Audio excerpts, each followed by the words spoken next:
Shall we begin?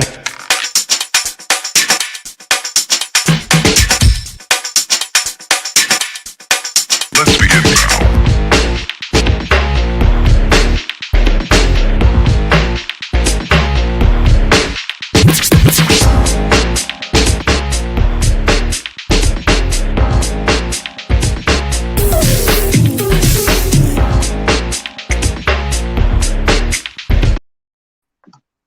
Yo, what is up, everybody? Ball Python Love here. Welcome to the BPL show. Tonight's special guest is DWR Exotics. I almost fucked it up. Sorry, Shelby. It's all good. Thank you for showing up tonight and hanging out. This is going to be great. Of course. What's up, My Animal House and CSL? If you would please introduce yourself, tell everyone what you have, and we'll go from there. Oh, geez. Okay, that's going to be a long one. My name's Shelby. I'm based out of Northern Arizona, so I'm pretty close to you, actually. I have 16 species right this second of critters. So that ranges from turtles and tortoises to a tegu and iguana. I have an iguana too. So I have everything in between. So I'm a crazy person, right? You know? No. No. Nothing wrong with that. Yeah. How many turtles and tortoises do you have? I have 3 sulcata tortoises, and I have 3 turtles total. I have 2 red-eared sliders and a soft shell turtle. Nice. Yeah. Now, are those hard to take care of, the soft shells? Are they Soft shells hard? no, they're so hardy. It's not even funny. It's you put him through a hurricane and he'd be just fine. You could bring it out, honey. It's fine. My dinner's arriving. Thank you. Perfect timing, honey. Right when we start. See you later. No, they're really easy. He's only like, I don't know, maybe like this big. Okay. Maybe. So How many there's do lots they of different. have? Oh, it depends on the kind. There's lots of different kinds. There's ones in Florida. I'm not familiar with all the different names. I know there's ones in Florida that get like massive, like they're huge, but he's just this tiny. I think he's an Alpolone, something like that. I don't know. He was kind of like thrown at me because I do rescue too. So that's how we started, actually. We started as a rescue. So, yeah. Go ahead. Talking about the rescue. Oh, geez. You did a live the day before, or was it yesterday? Oh, I don't remember. One of those days. Either one of the two. And you did one that really like, hello, Starry Night Blue Eyes and Keys, welcome. Thank you everybody for joining. Can you explain to everybody what you did? Because like I was shocked and I didn't know that would work, and that was genius. Let me grab her real quick so I can kind of show what I do, because it's like people look at it and they're like, you do what?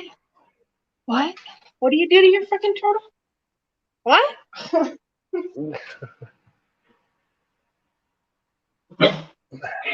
Appreciate everyone showing up tonight. Thank you. You guys can smack that like button, share the shit out. I'd appreciate it. See some. I'm here. Okay, so this is Hope. I'm gonna put you on solo for this. Okay, cool. So this is Hope. She is pissed off at me now. She's about, I want to say, 12 to 15 years old. I found her on the side of a road. It looked like somebody like either chucked her out of their car or I don't know. But she has multiple cracks. Can't really see them. I just sealed them on my little live. There's cracks here. So there's a crack here.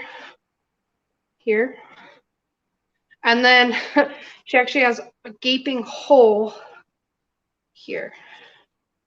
I have to, I'm backwards. So we took her to the vet when we found her because she was just battered up and disgusting. And they basically told me she's a lost cause, just put her down. We won't even work on her. She was that That's bad. horrible. Like normally vets, it's not all of them, but most vets will try to get every penny out of you. You know, they'll do all the different tests and do all the little, different things. Same with, human doctors. They want to get every little penny out of you. They wouldn't even touch her. They're like, no, she's worth absolutely nothing. She's an invasive species here in Arizona. So they wouldn't even see her. So what I have to do is this portion is, I'm backwards again, sorry. Is paper towels and super glue. And it makes a hard shell substitute so she can be a real turtle and swim and do whatever she wants. Oh yeah. But it goes, the crack goes up in here and goes down and across, and there's two big holes. They're kind of indented. You can kind of see them, but this protects her from getting anything inside of her, under her shell, because they do feel everything. It's all of this. She could feel all of this. It's like it's part of her skeletal. Everything. Damn. Yeah, So when I saw you do that patch job, that was crazy. I'd never seen anything like that, and then it works though, right? I mean, it works. We've been going a year strong on it. It took me about 6 months or so to figure something out, because they do constantly grow. Turtles will constantly grow. Obviously not when they're older. They only got a little bit bigger here and there, but it still shifts, and they shed. They do actually shed too. So all these little portions on her shell. I didn't know that until recently, because it was from, I believe maybe you, that like I didn't know turtles even shed. Yeah, it's really weird, and you really don't see it. No one really talks about it. So, but yeah, so I have to help her shed because she's majorly fucked up and should be dead. So she gets lots of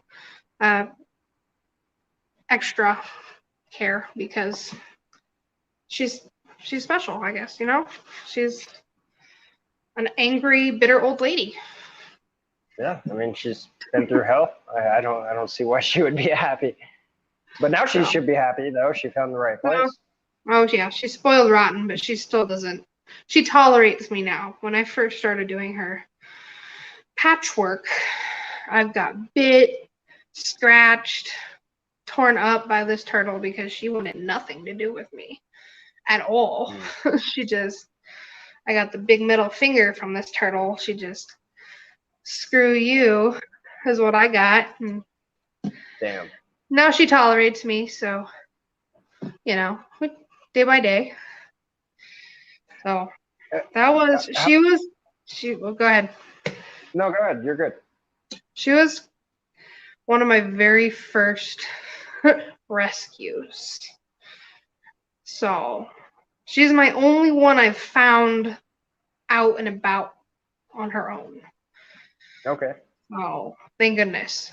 Because I don't want to ever find anything out on its own that shouldn't be. So. Yeah. Yeah. Is she, I take, because she's about 15, you said 10, 15, like she's probably full grown, yeah? That's yeah, about her, yeah. With all her injuries, typically injuries, and as with any animal, even us, whatever part's injured gets stunted. You're not gonna grow completely. So she's my biggest. I have one that's a little bit younger, estimated a little bit younger. It's a little bit smaller, but this is about average, which people don't realize how big they get, because you get them at the store and they're like this big and cute, and You think the turtle's gonna be that small forever, and then yeah. Well, the max, the minimum size, at least in the state of Arizona, is 3 inches. They have to be 3 inches to be sold. But they're Okay. born, like these tiny little things. So by the time they're about 3 inches, they're already a couple years old. So, but what I don't understand is why they're being sold in the first place at chain pet stores when they're an invasive species. Hmm. So like the Yeah, that local makes sense. It makes no sense. So soft shells and sliders, I don't know about other places, but here they're hunted. Like people get paid to go clean them out of their lakes because they terrorize everything. They live through the harshest environments. It's ridiculous. Like these guys are hardy little things. But you can go buy a brand new baby at the pet store. So, a question from Starry Native and Keys would like to know too. How can you tell the age of a turtle? It's very hard without actually knowing when they were born. You kind of estimate, like I have a 4-year, could possibly be size wise. There's a chart and I have it on my phone, but it's a average could be of depending on how big they are. So her size would be about 15 years old. What is their average diet? Their diet?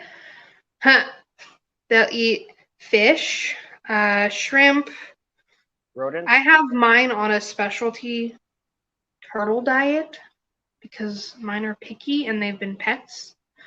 Like she wouldn't eat anything in the wild. She probably, if she got to one of the lakes where she was near, some magically whooshed up there, she probably would have died anyway because all she's eaten is a turtle pellet. They're like little tiny red. Some are red, little tiny round red pellets. Some are like they look like turds. So gross. But it's a specialty diet. It won't eat like a pinky. I mean, if I tried, probably. Okay, just curious. I do live feeding, so that's why I'm curious. They'll eat anything, mostly fish. They'll chase after fish. I tried that with mine, and they just had fish friends for a while because they didn't eat them. But you could get the little feeder fish anywhere that sells them, and typically they would eat them, but mine are spoiled, rotten brats and won't eat that shit. So. Oh yeah. So, what about your iguana? What is it? Just a green? It's just a green. She's a very, very stunted 2-year-old green iguana. She was a rescue as well. I got 2 in a 40-gallon breeder together. They were in the same enclosure, which that's not very big at all. They're very malnourished, never been touched in their life. They kind of just got chucked in a cage and fed on occasion.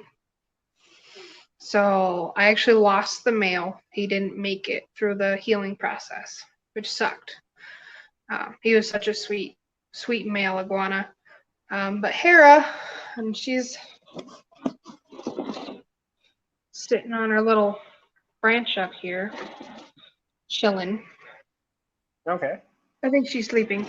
She's the size of a 6-month-old. She's tiny. Like she should be, I don't know, at least 3.5 to 4 feet right now, and she's maybe pushing 2. Maybe. That's with tail length. She's tiny. So she's got a mansion. I have a mansion for her, thinking that she would grow, and she never did. She is such a bitch. She hates everyone. But, in her circumstance, when I got her, I don't blame her, I don't like people either.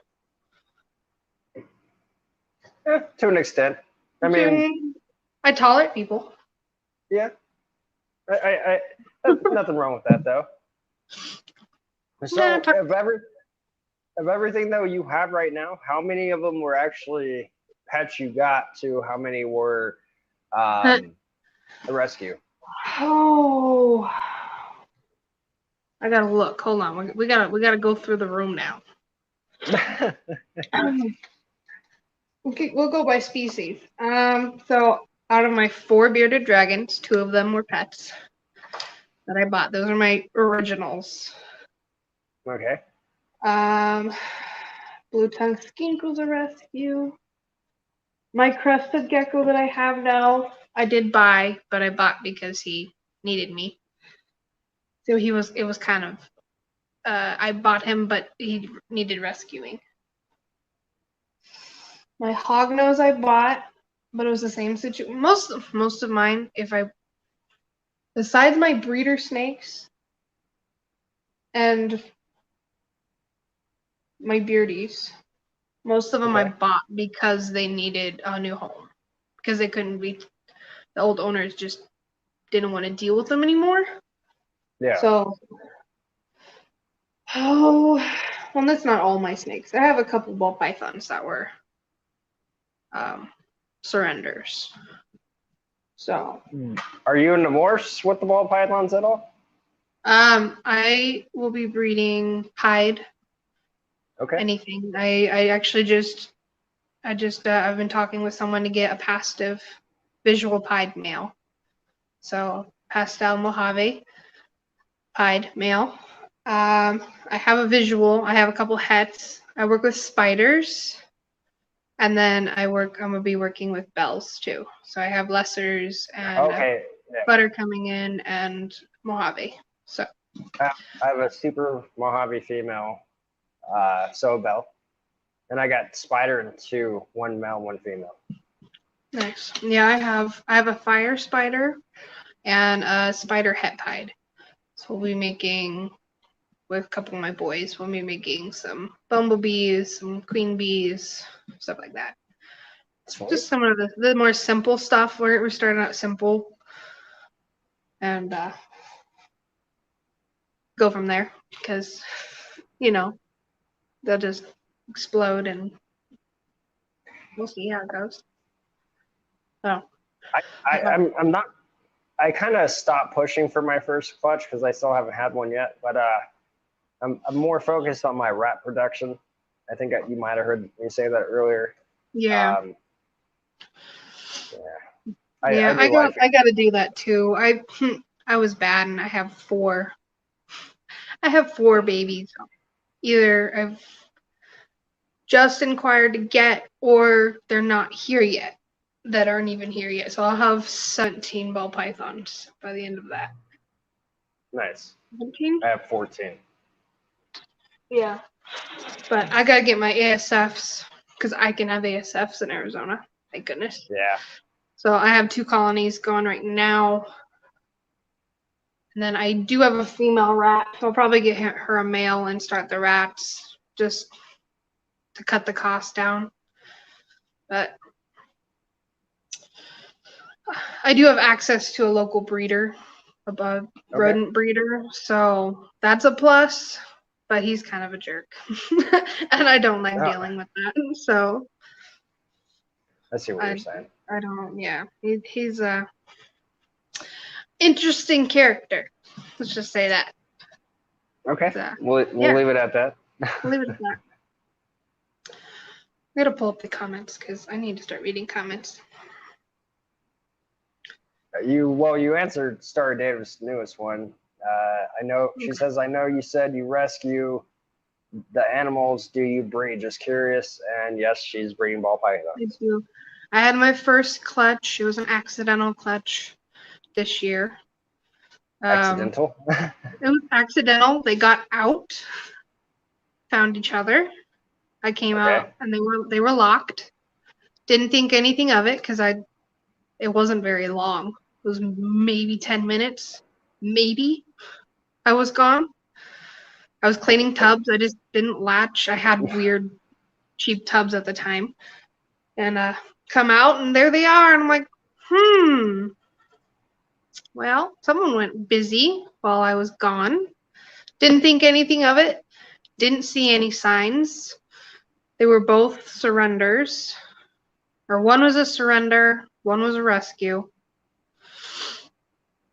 Didn't think anything of it. And next thing I know, I look in her tub and she's wrapped around 7 beautiful eggs. So the Black Junior Springer has just arrived, and he has a question for you already. Can I have a free snake? No. No.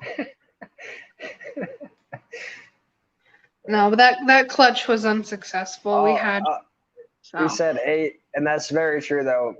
If you know who AEP is, right? Yes. Yeah, Always I do. Evolving Pythons, Miguel.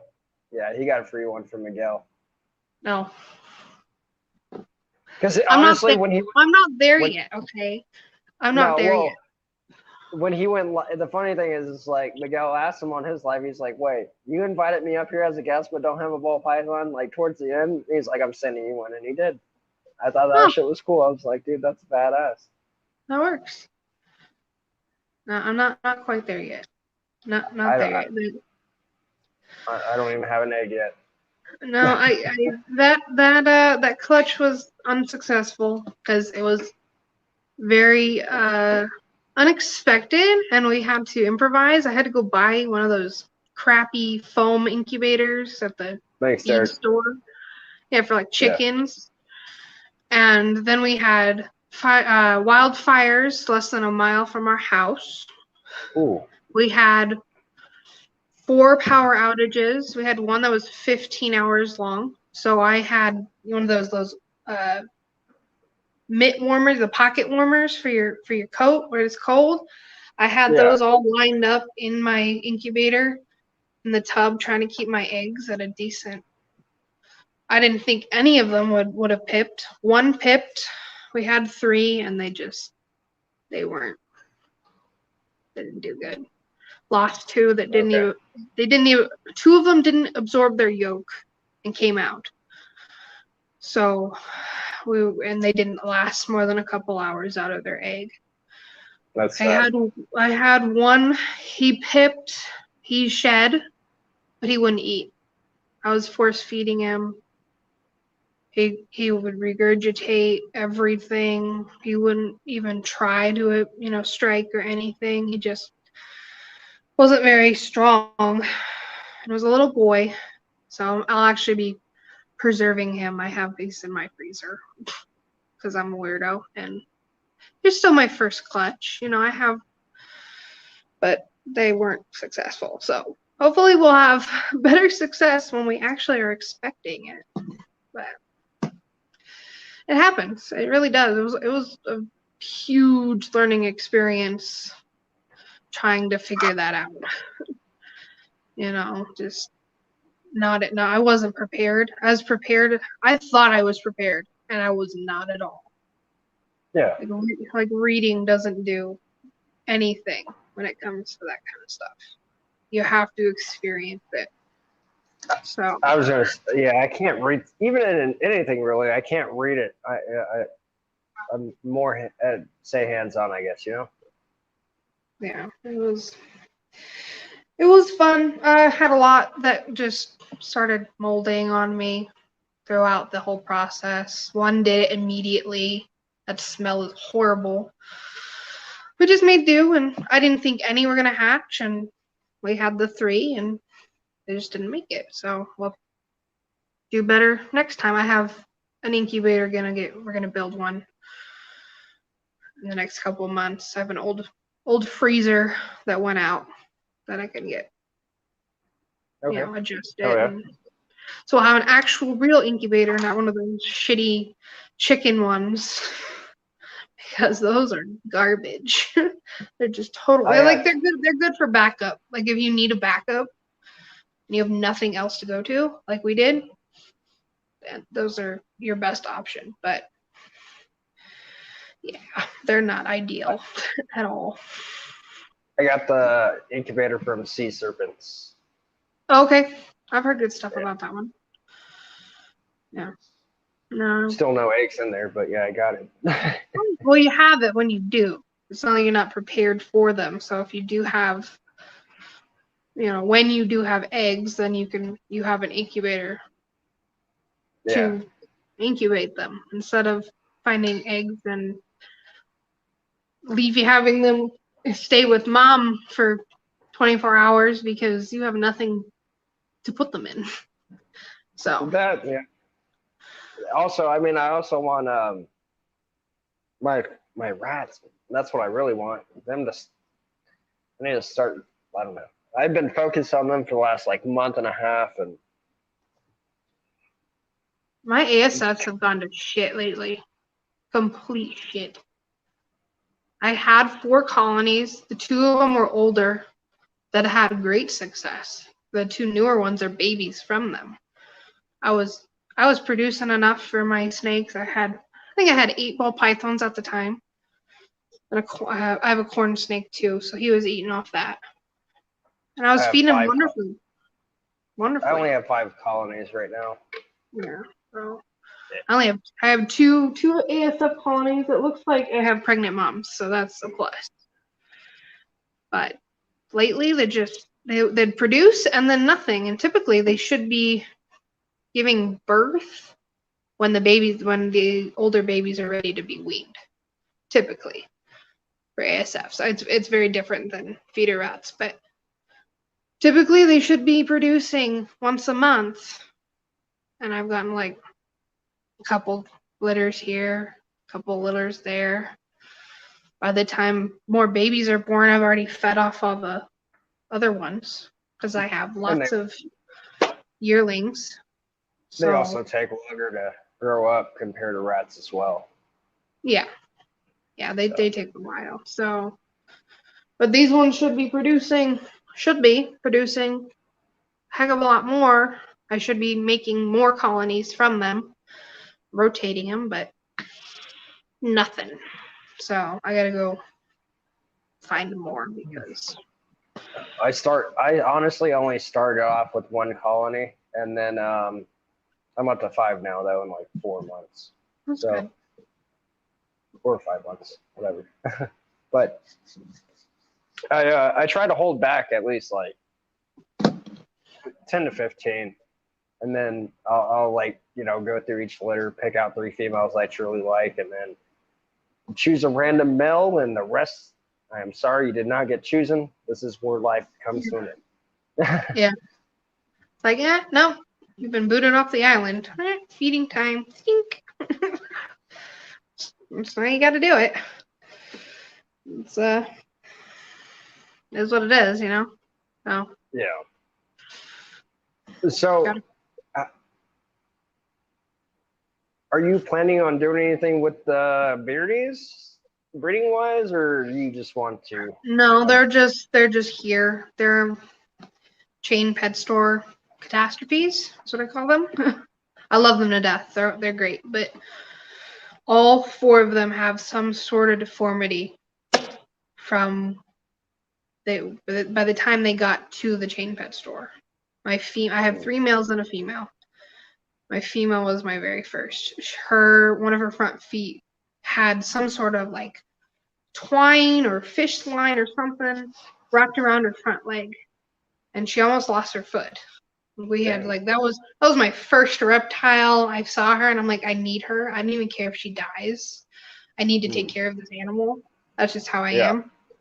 We saved the foot. Some of the toes didn't grow properly. They're stunted because they weren't getting proper oxygen. She's got her foot problem. I have my male that I got right after her. He's very small.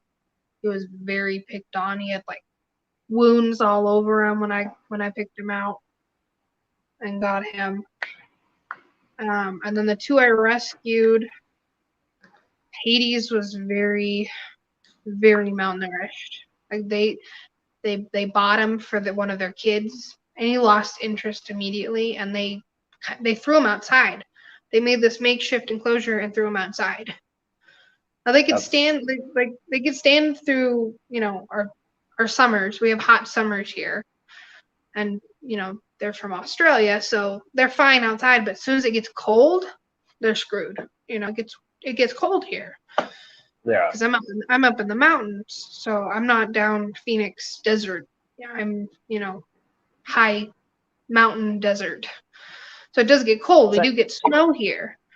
Same. So they tried to sell me him for a crap ton of money. And I'm like, I'm sorry, I'm not going to take buy an animal in this condition.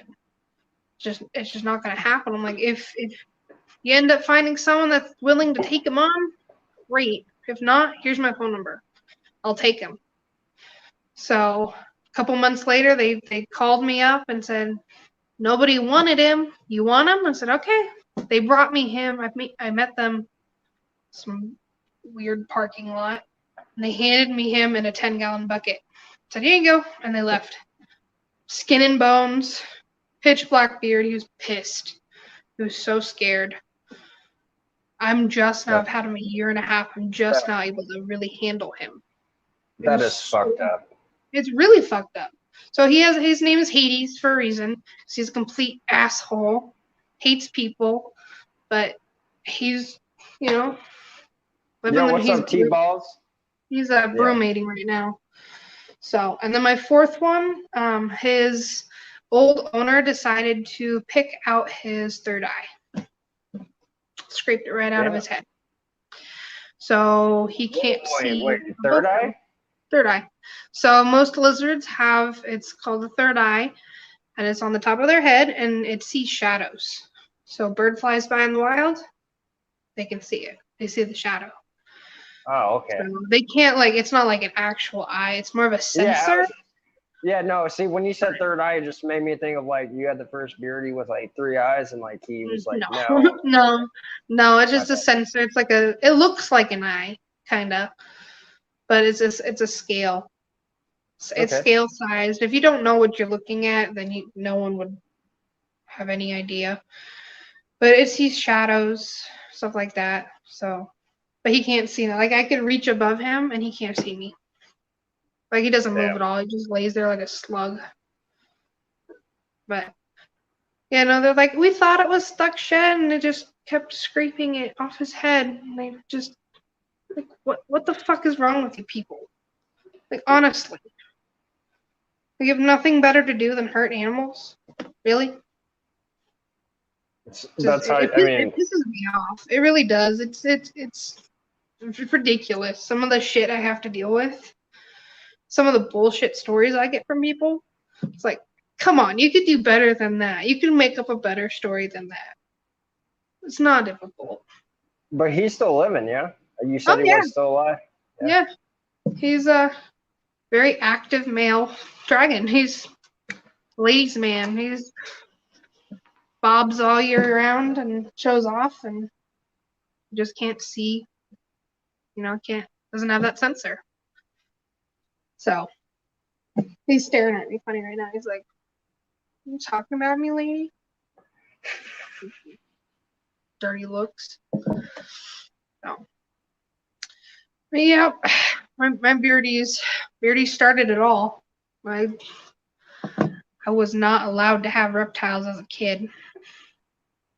My mom did not approve at all. She thinks they're creepy. So I was, the closest I got was our local little zoo. And anytime I house sat for an older couple, they had ball pythons when I was a kid. So I got to feed them. But that was as close as I got to reptiles, and then I left home and went, screw it. Now I have all of the above. So T-Ball just says, my ASFs like to leave the heads of the babies they eat sometimes. They're horrible. Horrible creatures. They're awful. If you don't give them enough shit to chew on, they'll start chewing on their babies. It's horrible. They're awful creatures. Damn. That's hardcore shit right there. But they're good for your snakes. So, at the same time, oh, good for your snakes. They eat their young. Good for your snake. They eat their... I still have them. So, horrible monsters. Yeah. No, they're pretty bad. T-Ball says they're the devil's children. Yeah. Oh, and they're nippy. They'll go after you. Like they got some sort of death wish. Reach your hand in their enclosure to move something or clean something, and all the adults are like little zombies trying to get to your hand just to chew on you. It just pisses me off. Little Damn. monsters. They're horrible. You should be glad you can't have any. They're horrible creatures. And they're these tiny little things. They don't get that Rats. very Yeah. big. No. I mean, the But rats but get huge. but it's the protein and everything else with the Yeah. ASFs compared to the rats. I mean, other than that, like, yeah. And the only, I mean, ASFs are cool. I get it, but like, I don't know if I would buy if I would ever buy from a breeder that feeds ASFs. Just because I've heard about, you know, the stories of breaking them to rats and them not wanting. Yeah, I don't want to deal with all that. I haven't rather had just- issues because I do rotate. I actually feed some of my mice. I rotate, so depending on what I have available is what my snakes will eat. I decided not to stick with one thing. So if I do buy from babies from breeders, if they have ASFs available, I'll ask them to rotate. I'll pay extra for the ASFs for all I care, but they can do rat to mouse to ASF as babies. That's great because they'll eat anything. I've gotten mousers to rats. It's a lot of work, but I've gotten all of mine officially now will eat anything, including babies. So it is possible. I'm checking on my dogs. Okay. But yeah, no, it is possible for them to get stuck on them. If you only feed ASFs for a while, then yeah, they're gonna get stuck on them. But you don't let them get, if you rotate, do ASF 1 week, rat another week. I mean, so you don't even have to do the mice. I do mice just because I can. Some of mine won't eat. I have an adult. He was a surrender. He's my Xanthic male. I'm still working on him. Sorry. Can you read that? You can read that comment. We're all aware of this. Okay? Bow wow. Oh, fine. that's funny shit. I had to go check on my dog again because he said something. Mm-hmm. We need to do a drawing of a dog in the background. I should. Yeah. Just have a little dog on a stick and just like swim in the corner of the screen and be like, oh no, my dog got out. Flip it off. Works. It works. Click, click. Jeez. Yeah. So it's possible. It's possible to get them to not stick on ASF, but pain in the ass. Mine are being pains in the ass right here. They're all right there behind you. They're like, yeah, they're all these two tanks. Ooh, I'm backwards. These two tanks. They'll be converted into an actual tub. I'm ordering Oh yeah. actual rat tubs because those are pain in the ass. I just had them available. So Hey, it works, right? it works. Do what works for you. It worked for a while, and now it's not working. They're just not cutting it anymore. Okay. So moving to rat tubs because you can. They're messy, and they chew through everything. I've gone through so many water bottles, and the only way to put a water bottle in that thing is to have it in the enclosure on a rack, like it hooks on the side. They just chew right through it. Right through it. Yeah. I came out and their enclosure was flooded, and there was like 6 of them stuck up in the bottle on top of each other. Stuck in there because they're stupid. I have not had any of my rats yet. True, I'm trying to get out. Nothing yet. That's good. Oh Fingers yeah, no, crossed. Fingers crossed that they don't figure it out. no. I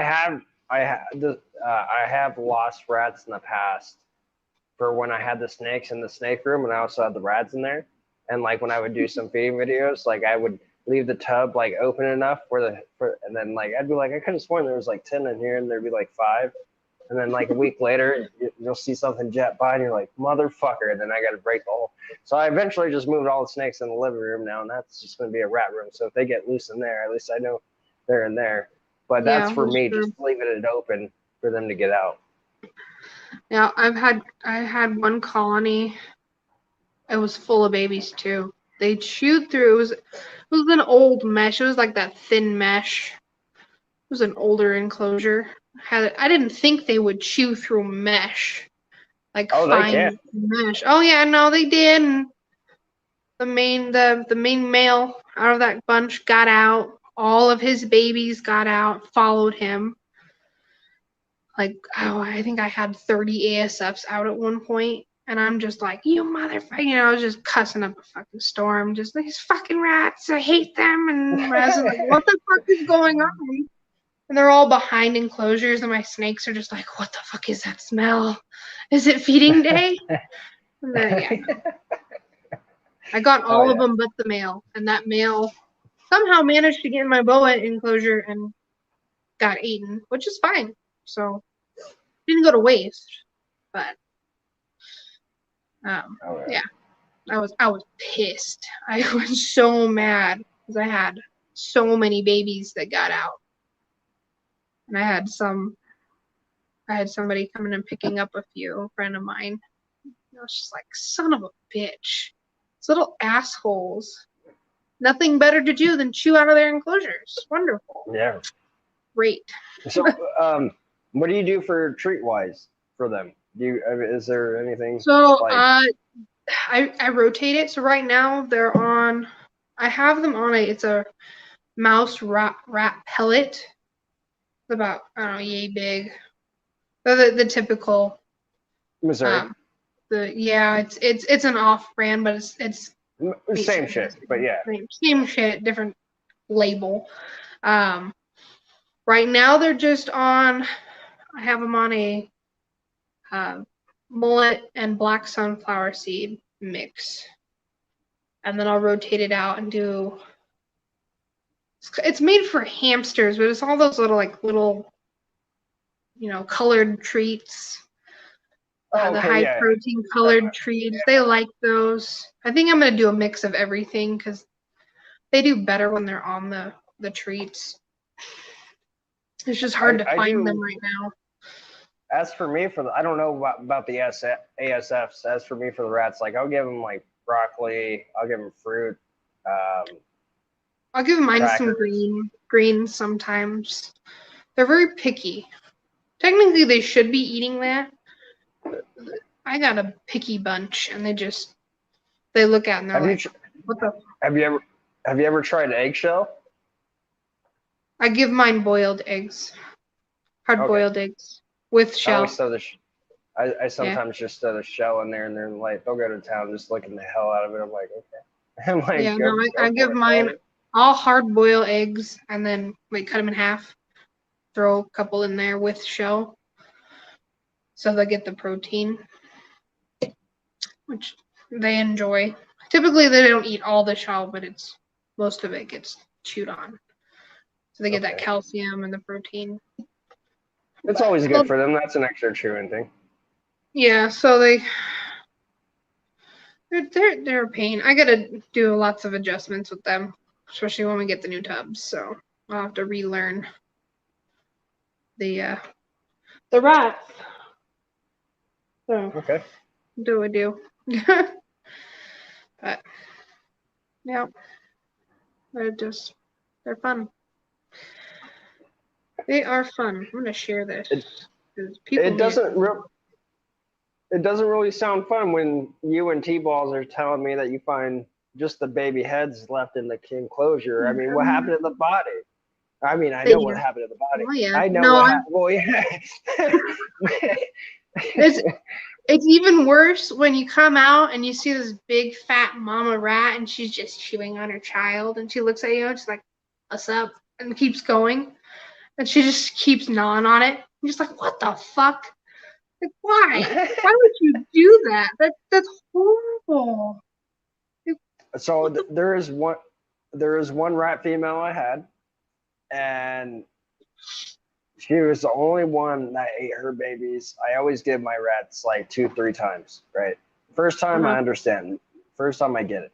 Second time, I let it slide. Third time, you're done. She was the only one to make it to strike 3 and eat her babies for the third time. And she knew it. She knew. Oh yeah. As soon as normally she just look at me and be like, "Oh yeah, it's just you." But when I opened that tub that day, she knew. Like she ran to the back. She knew everything. It's like I was like, I don't know how she knows, but she knows today it's over. Like I gave her too many chances. I was like, I'm feeding you and everything, and all you want to do is eat your babies when I need the babies. So I threw her in with my female, and she destroyed her. Yeah, they know. They know it. Mall monsters. Oh man. Was there anything that I have that you want to see that will tolerate me right now? Because it is late.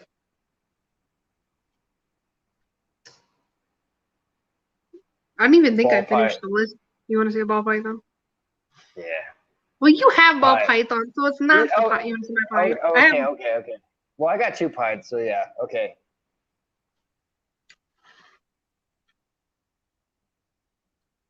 I don't want to say the iguana just because of it being I have a chameleon. With growth. Oh, let's see the fucking chameleon. Hell yeah. All right, let me put her away. Yeah. Because she's pissed at me. She's like, why the fuck am I out again, lady? Jeez. Out too many times. We did this 2 days ago. Yeah. Pull me back.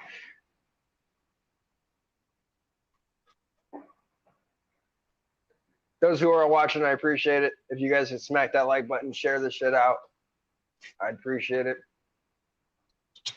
Come here, Pascal. Hey. Oh, did I wake you up? Come on. It's time to say hi. Put you on solo so we can see it. All right. Okay. This is Pascal. Whoa. He is he's a veiled chameleon. Will he eat a pinky? I've never offered him mice, so I don't see why not. I'm just curious. He eats massive bugs though, so that's pretty close to a pinky. He'll eat like roaches and worms and black soldier fly larvae and. Now they're very hard to take care of, right? Because the humidity, all that. They're very touchy. They can get sick really easily, if if you're not taking care of them properly. He has issues with his eyes. He gets clogged eyes all the time, so we got to be really careful with that. And then he was actually my first rescue from somebody else. It was actually a friend of mine, an old roommate of mine. Had to have a reptile too because I got one. So he impulse bought him. Didn't know what the heck he was doing, and Pascal was burned very severely. So he was burned on his spine. It was all messed up. Oh, poor little dude. And on his don't you try to bite me, sir. Remember the one. Remember the one rule. The one rule. I'll probably get bit. His veil was burned pretty bad, so it's all fucked up. Is the bite from him bad? Oh yeah, I'd rather get bit by my boa constrictor than by any of my lizards, because they don't like. Typically, the snakes, have you been bit by one of your snakes yet? Oh hell yeah! Oh, Okay. plenty. Oh, fuck I yeah. I know I got, people who've had snakes for years that have never been bit in their life. So I always ask. So I'm not gonna lie. typically our For, snakes, but they bite and then they let go, or they bite and wrap and they're like, this is not food, and they let go, and they have little tiny teeth. These guys have little tiny teeth, but they don't let go. They just grab on and then just try to rip a chunk of flesh off. So a when pinky he would be bites, perfect. it hurts. He's given me lots of bruises. But he got burned on his belly too, so we could see it. Here, you see that burn on his belly. Dude, you're not helping at all. Don't bite me. Do it on camera if you're gonna do it, but not while I have you standing up, little shit. Yeah. He's very ornery. He was not worked with at all when I got him. I think the only handling he had was when I still lived with that person. I do got a question though. So Go how ahead. long do that species of chameleon live? Typically about 10 years ish. Depends on the animal, really, honestly. It's just an average of their lifespan. That's with any animal. Typically, I've read as they could live as high as they're in their 30s, but I've read a lot that it's average between 10 and 15 years. So he's Okay. about 3. So I have a long while with him. Don't do it. He's all, I'm gonna get your ear. No, he has. He has before. Okay, come here. You gotta come see. People want to see you, sir. Like, gross. People. Yeah, no, they're very touchy animals. They're not for beginners at all. They're very sensitive to the type of lighting they have and their humidity. And they do need pretty decent size enclosures. So the chain pet stores try to get away with the starter pack being acceptable their entire lives, but it's not, definitely not. Well, most animals they try to sell. They're nothing they sell to you is acceptable. No, we do not bite mom. It's rude. Are you mad Unless it's because on you see camera. yourself? Yeah, no. I think he sees himself and he's trying to attack the chameleon on the screen. No, fighting. He's all fuck that No. other. He's all fuck that one up. Let me have him. Yeah, they're very territorial animals. So he's in a huge enclosure all to Hell yeah. himself. But yeah, no, they don't. They're very unless it's a girlfriend, he'll fuck them up. Yes, but you don't have a girlfriend. Are they? They're Right. super slow moving, right? Oh no, not at No. all. Typically, when they're relaxed, they go pretty chill. They're pretty chill, But there he goes. If he wants to move, he'll move. They're pretty good climbers. So you gonna come across? You gonna bite me? Which one are you gonna do? Okay. Like, I'm going back the other way. No. What is your problem? Hmm? We don't bite people. It's rude. And you're gonna fall down. Good thing I have your And tail. how old was he again? He's about 3 years old or so. That's the one I bad take thing that. with rescuing. It's kind of an estimate. I take that's his full size. He can get a little bit bigger. His veil will actually get taller as he ages. I don't know what his will do since was burned really badly. But typically they get taller. The veils get pretty tall. And it depends on the animal too. It's Okay. very, very variant. It's So- tricky. It's really tricky with when you have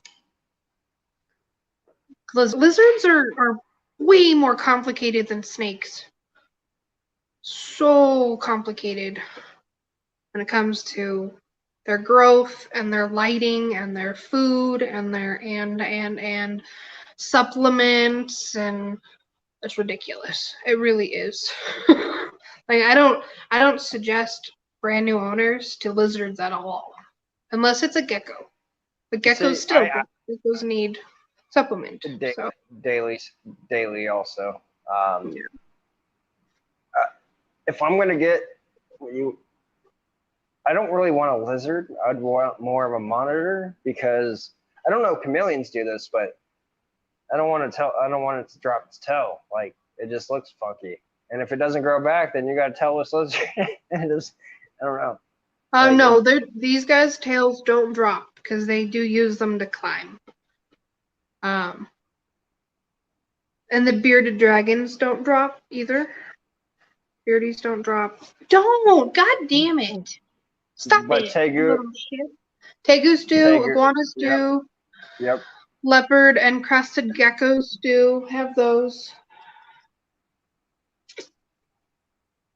I don't know if Since I mean, I the have reason a why I blue said tongue monitor, skink, but I don't think my skink's tail comes off. I can't remember because I don't grab him by his tail, obviously, because that's rude. well, yeah, but I mean, like, ever trying to grab your lizard and you're like, oh shit, and all you got is the tail in your hand. I'd feel so disappointed. I'd be like, oh. Honestly, they'll drop their tails on their own, scaring themselves more often than they do with their owners. Because I was really scared about that too. I have 3 leopard geckos, and they have the giant squishy tails that will come off. If they get scared enough, they'll pop those tails off, which sucks because leopard geckos store their nutrients in their tails, like a camel with its hump. So they lose that tail, they lose everything. They lose all their backup. Because if they don't have access to food, they burn the fat out of their tail. They use the nutrients in their tail. I was so scared that one of them would drop. I can manhandle my leopards, and they don't give 2 shits. I really want to get a savanna or an Asian water. Those would probably be my 2 top choices. Not knocking the mangrove, not knocking on the Nile or the croc or any of the other monitors. It's just savannas are very fucking ruthless when it comes to feeding. And Yeah. as you can see, I like to everything you pulled out. I'm like, can I eat a rodent? Like, if I'm not going live, I'm dropping a live feeding video. Yeah, no, I'll probably do that with my tegu eventually, but my tegu's a dick. Do you have a red, black, and white? I have a Colombian golden tegu. I have the Ooh. assholes of the tegu. Can we see? Yeah, I could bring. I can't pull him out. Even if you just want to like show it on the like. Yeah, he's behind me. Let me put him away so we don't Yeah. have a fight, because that'd be cool, but that would kind of suck for me. So No, yeah. I wouldn't want to see the chameleon get hurt. he would lose. He would lose. Oh yeah, for sure. You could kind of see him behind on the camera. He's on the enclosure behind me. Okay, I want to put you on solo so I can look closer. He's on top of his hide, if I'm right, basking underneath the. Yeah. So I'm in the process of building him a big enclosure because he needs something a lot bigger. He's right here. See if he'll behave himself.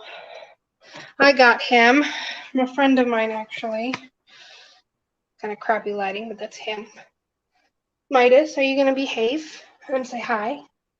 It's like, no, screw you. So he's a about a year old. Let's see if I can get him to move out of that light. Come here.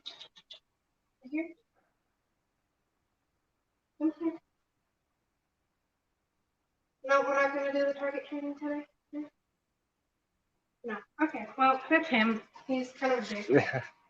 He's like, no, you're live. You're trying to show me off. Up there. Yep. He just moved towards you. I saw him move for a second.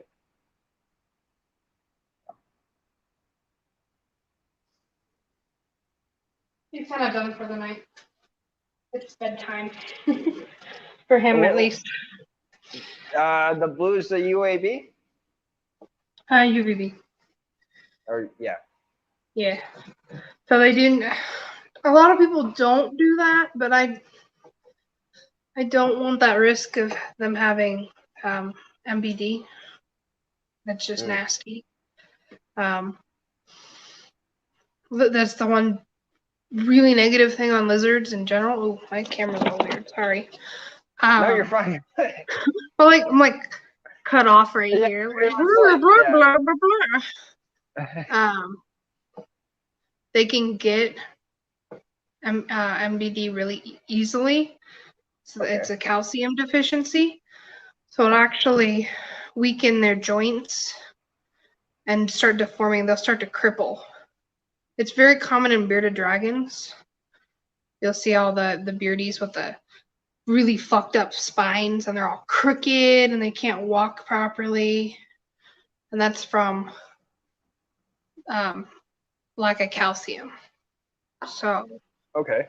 but they have to have, you have to give them a calcium powder with and without D3, and you have to have proper lighting or they can't absorb it. It's kind of, it's really, really screwed up. They need a lot of extra than just, chucking them in a tank and feeding it, watering it. They need expensive lighting and. Yeah, I appreciate that, Kurtwood, dude. Much love to you too, brother. Hey, I hope you sleep well, dude. Hopefully your day went well. And I can't wait. Like I said earlier, Kurtwood made this like badass intro, and I really can't wait to see what the hell he made because that was like the talk of the day for me. Yeah, it's pretty cool. What I've heard at least. Excuse me. You guys can check him out. He goes live tomorrow night. If I'm right, I might fuck this up, but 10 o'clock on the west, 10 o'clock on the east, 7 on the west. And that's on Kurtwood's channel, and it's the Cut Up Boys. Don't miss it. Yo, I'll be there. I've been doing lots of trying to get on YouTube stuff. Trying to expand from Instagram. So do you have I can't read that comment. I don't know what that means. But have you yes, okay, yes, I made the intro. But it's for the Cut Up Boys. It's bad. Okay, yeah, 10 on the East Coast, 9 p.m. in Central, 8 Mountain Time, 7 on the West. You guys definitely check that shit out. It's an amazing time. They got Keys Constrictors on Tuesday. It's going to be a badass time. Definitely check that out.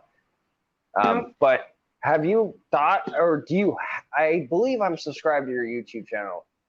Yeah, so I started it and I didn't really do anything with it. It was kind of just there. So I can join lives, be in the comments with my name on it, Okay, yeah. Have you decided the route you want to take your channel? Are you going to do like educational, or are you going to do, earlier, my first live stream, HMP, the other half of the HMP Exotics, he wanted to do herping on his channel. So, I mean, like, is there something more educational? I do live feedings. Are you going to do live feedings, or going to be a bunch of random stuff? It's gonna be kind of a mix of stuff because I like to show the nitty gritty background. Kurt, before you leave, drop your link. But I like to show the the feedings, like the turtle shell, the maintenance, kind cleaning. I like to do cleaning videos. Like if I deep clean one of my enclosures, like completely gut it. That's I'll badass. I'll video myself. I did one. I think it was my chameleon cage. That was a while back ago, but I posted that on there just to have a video on there. Just stuff like that, because a lot of people just see the sugar coated portion of reptile keeping. You know, oh look, he's cute, ha ha ha. You know, and look at my lizard, but no one, you know, gets to see the feeding and the cleaning and the maintenance and everything else that goes along with that to make sure you have an animal as healthy as you see. So I'm planning stuff out.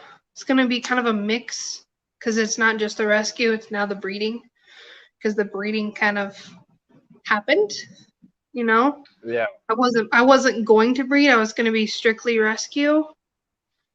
And then I fell in love with some morphs and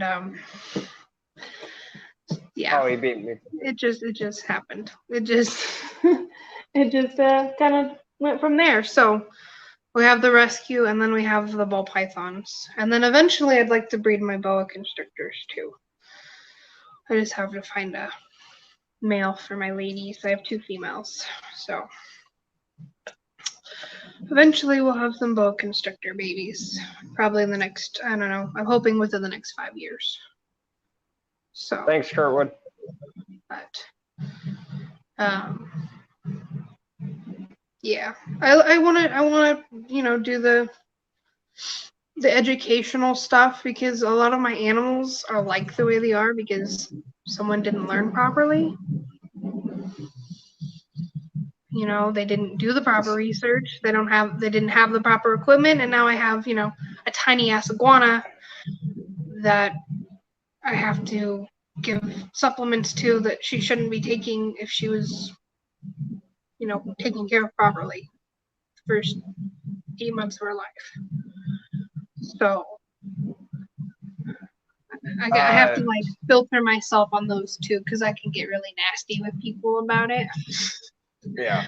Because of it. So I have to watch what I put on stuff, because yeah, it happens. Fucking Starinator wants to know, or if you can, if not, I will. If you could drop your link to your channel so she can subscribe. Yeah, sure, I can do that right now.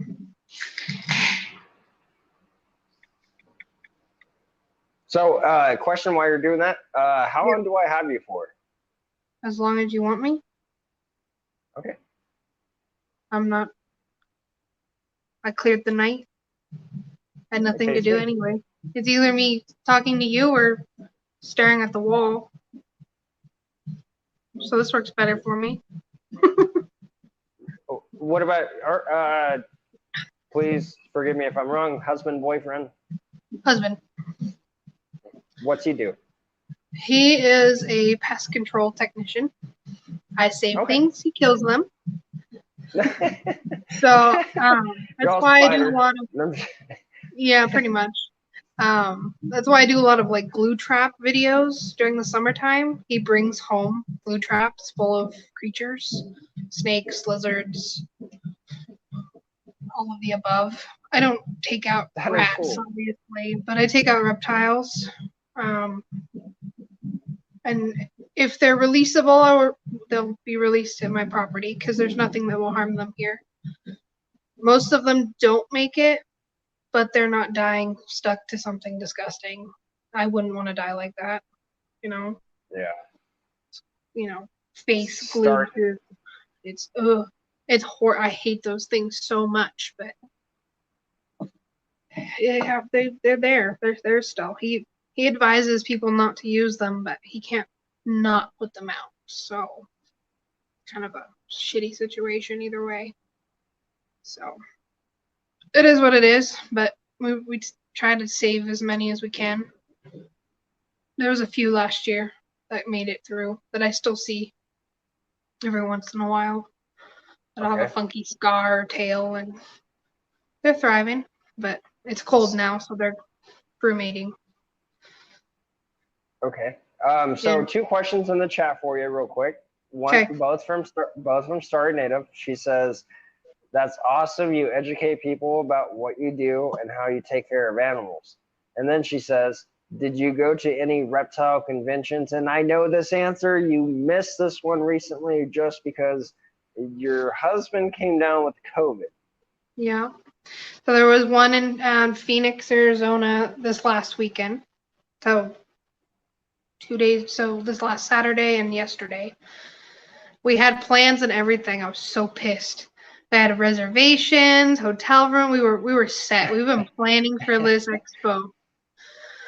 And then he got sick and we're like, okay, it's flu season. We'll wait it out. He never got better. So we're like, fuck, we gotta go to the doctor. He got tested. They came back in less than 5 minutes later. They're like, yep, you're positive. I'm like, fuck. The one thing I wanted to go to all year is gone. Okay. Like, okay, Yeah. well, we'll go to the next one. We'll plan for the next one, but there's nothing we can do about it. You know, Yeah. if you're sick, you're sick, and we're not gonna share it with people. It's enough No, crap but going on right now. what sucks just- about it, honestly, what really sucks about it is that you guys planned, got the hotel room, got the tickets, everything was golden, and then this happened. I mean, I understand you don't want to spread it, and I get it, Yeah. whatever. But at the end of the day, that still fucking sucks because you guys plan on a badass fucking time, and shit happened. Yeah. That fucking sucks. Yeah, a lot of shit happened this last week. We had that go off, and then I had a shipping malfunction. I lost a snake in shipping on the way here. The heat pad fell and cooked her alive. So I had to deal with that, which sucked. So I got to my shipping hub and opened the box and dead snake, which sucked. Thank goodness I know the breeders and they were really chill about it and they were, we'll send your money back, no problem. We're so sorry. I ended up getting her sister. I'll be getting her sister. So nice. it was pure accident too. It was just the box got shooken just right and the heat pad slipped out of its holding what I think it was zip ties. Slipped and I got a cooked snake. So Damn. yeah. Hold on, I'm still trying to get this link. I'm very ADHD and I'm distracting myself. It's totally fun. I'm enjoying my time with you, Shelby. This is a kick-ass time. I was actually looking over at the laptop getting your link, but since you're grabbing it now, I got it. Okay, that worked. I had to make sure it worked. Yeah, no, so I had to deal with that on Wednesday. And I lost one of my crested geckos it would be the last Monday. So I lost 2 animals within a few days. Husband sick. Couldn't go to the expo. So I had to call doctors and call the hotel to get our money back because that was a pretty penny. Because we were going to make a whole vacation, or like a mini vacation out of it. So I'd call them. That took hours because it was like, no, this is non-refundable. I was like, I can't go. We are sick. Or he's sick. For all they knew, I was sick. We are sick. We don't want to share with you. If you want it, we'll gladly come. No problem. But, so that was on the phone with them. Yeah. Oh, it was just a nightmare. And then I had to deal with work because I can't be at work quarantined. So if I'm sick or somebody in my household is sick, I have to take off. So I had to deal with that, figure out my hours for that. It was just, last week was horrible. It's just a horrible week. One thing after another. It was just, oh man, I was done. I was so done. But it is what it is. We got through it, so. Oh yeah. We're here. Well, We're alive. honestly, like, not to say it this way, but I don't know if this is how it might have played out. But like, if I didn't, I don't know. Like, I'm not saying your husband would have still never came down with COVID, but like, Yeah. if you would have went to the show, what were the odds of you going live? You know what I'm saying? Like, Yeah. I probably wouldn't have. yeah. I don't know. I mean, everything happens for a reason, and Mhm. I mean, sometimes it's not always what we want, and it Yeah. sucks. But at the same time, we keep moving. We don't Yeah, stop. pretty We don't much. quit. Yeah. So what we had to do.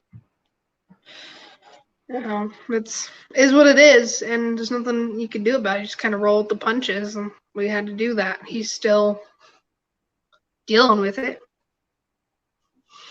So it's still is we're on day 10 now, I think. He's still not feeling 100%.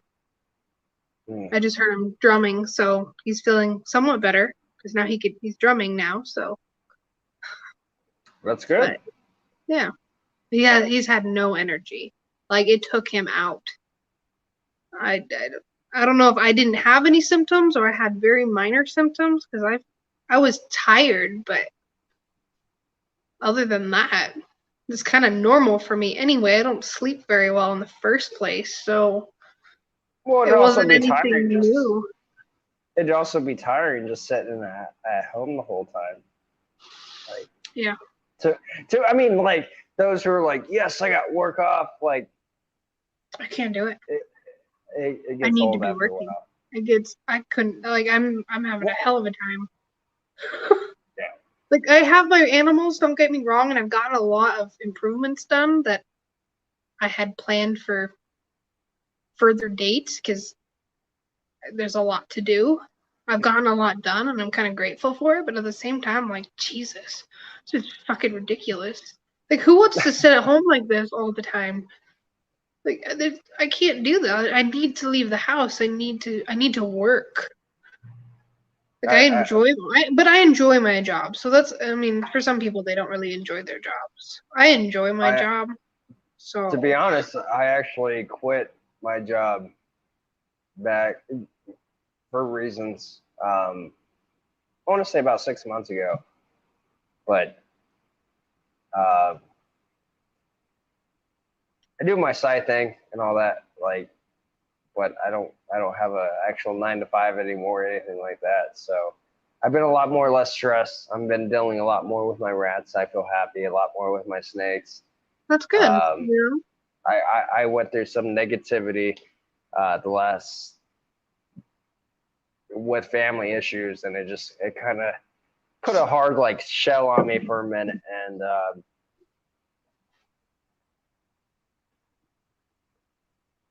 I get that. I get that. I'm just happy to be here. So This is great. It's wonderful. yeah. Everybody's different. Everyone's got their limits and what they love, and I like keeping busy. That's just how I am. I like having something to Well, I do. mean, yeah, with all the rescues you have, I mean, like you have so much. I mean, I that have is a really lot. awesome, though. But that's That shows that you care about your animals and all that. Like that just right there. I mean, like you went out of your way to pick up something that didn't belong to you, or go help rescue something that didn't belong to you. You know, I'm just saying, like yeah, not to put it that way, but like right. you took because you know what you're getting yourself into. You know that animal's not 100%, and yes, that animal has a chance of going on you.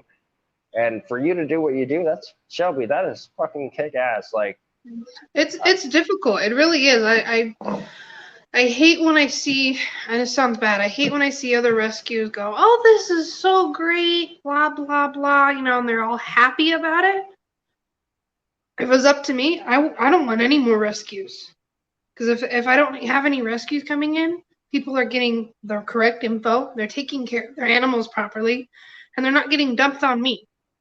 Like I love taking in my animals, yeah. but like the overall goal is to not rescue anymore.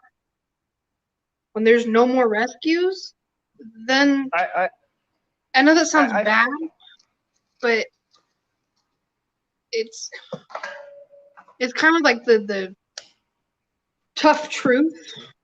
Like, I hate rescues that are like, yeah, bring us more, bring us more. You shouldn't have any animals coming to you in the first place. There shouldn't be people neglecting and abusing and destroying animals' lives in the first place. Exactly. If they knew they did their research, they had the proper equipment, they knew what they were getting into when they brought that animal home. So, like, why? Like my chameleon. So my chameleon, my blue tongue skink, and my 3 leopard geckos all came from the same house. You could say I kind of have. You could kind of say I have one rescue.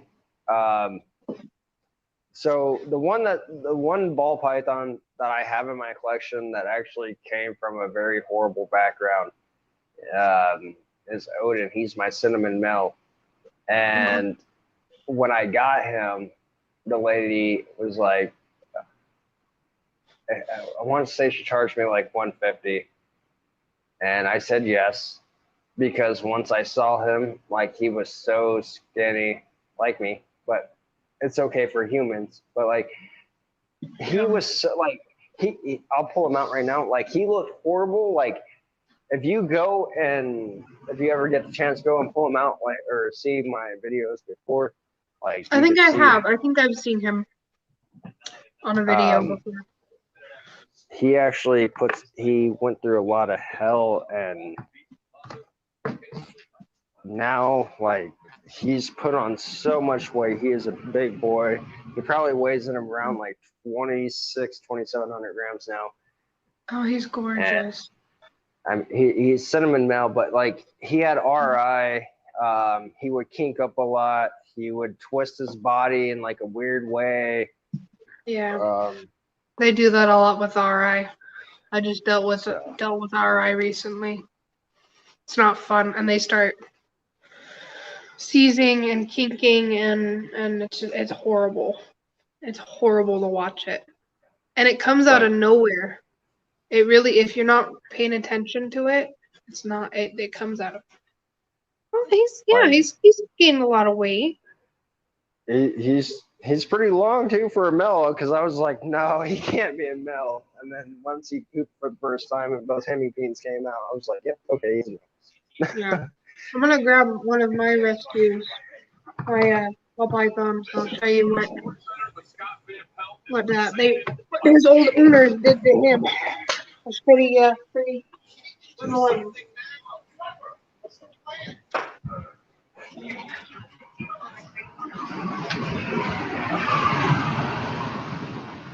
I got a male rescue. I actually found him on Facebook down in the Phoenix area. Wyoming wind, welcome. And as I dropped his tub everywhere, I was going through Facebook because I like to check, and because people post them on there a lot. I see you. And there was this, you are fine. This girl posted in him. She's like, I'm going to vet school. I can't take care of him. And she was trying to find a home for him. So I contact her, and there was really no info on him. And I have no idea what he is. He won't be bred. But he is 18 years old. He's a very old man, but his entire body, see if I can do it without him being a little shit, is covered in scars and old wounds on his spine. He's all crooked from people throwing in rats, not paying attention. Saw that first on him. I'm like, okay, I can handle that, no problem. They're just, he'll just have a little spine problem. I look at his face, and he has a cleft lip. His heat pits are covered in, or they're filled with, you're okay, scar tissue.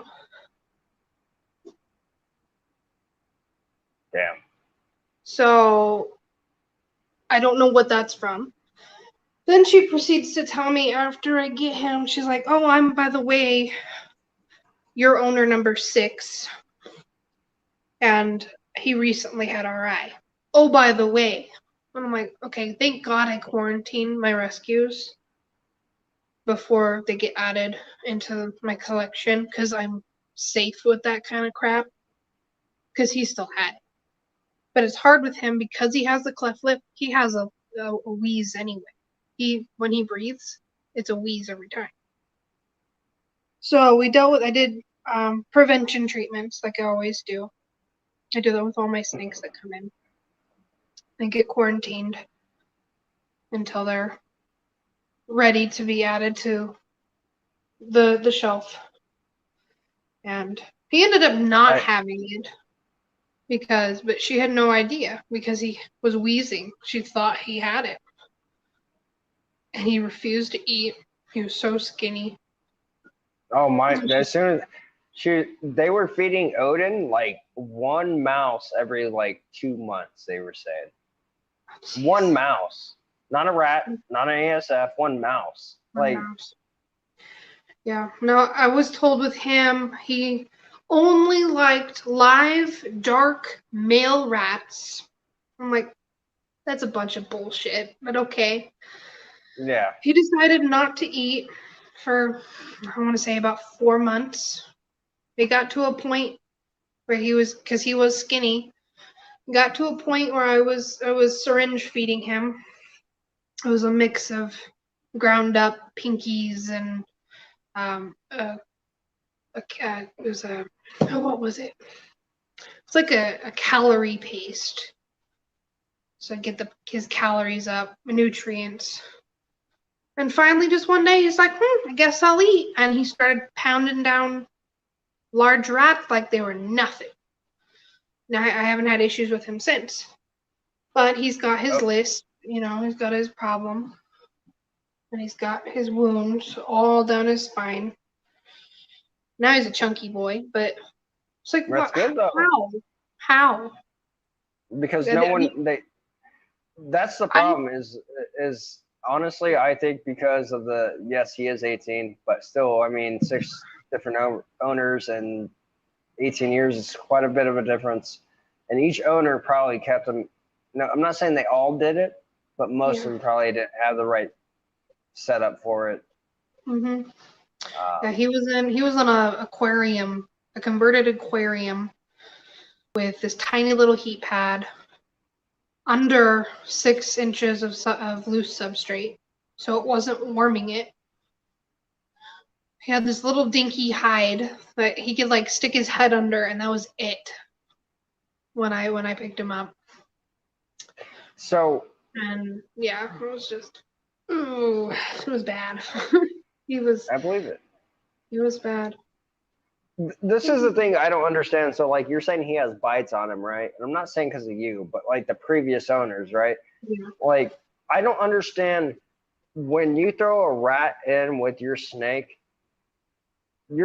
grabs that rat and wraps, and that rat's able to bite. That's why I put my hand in there every time. If you haven't catched when I had to like hold the head of the rat back, like I'm not gonna see my snake get bit. Like, yeah, no. When I feed live, because I do live and frozen thawed, because I rotate, like I said earlier. Ow, dude!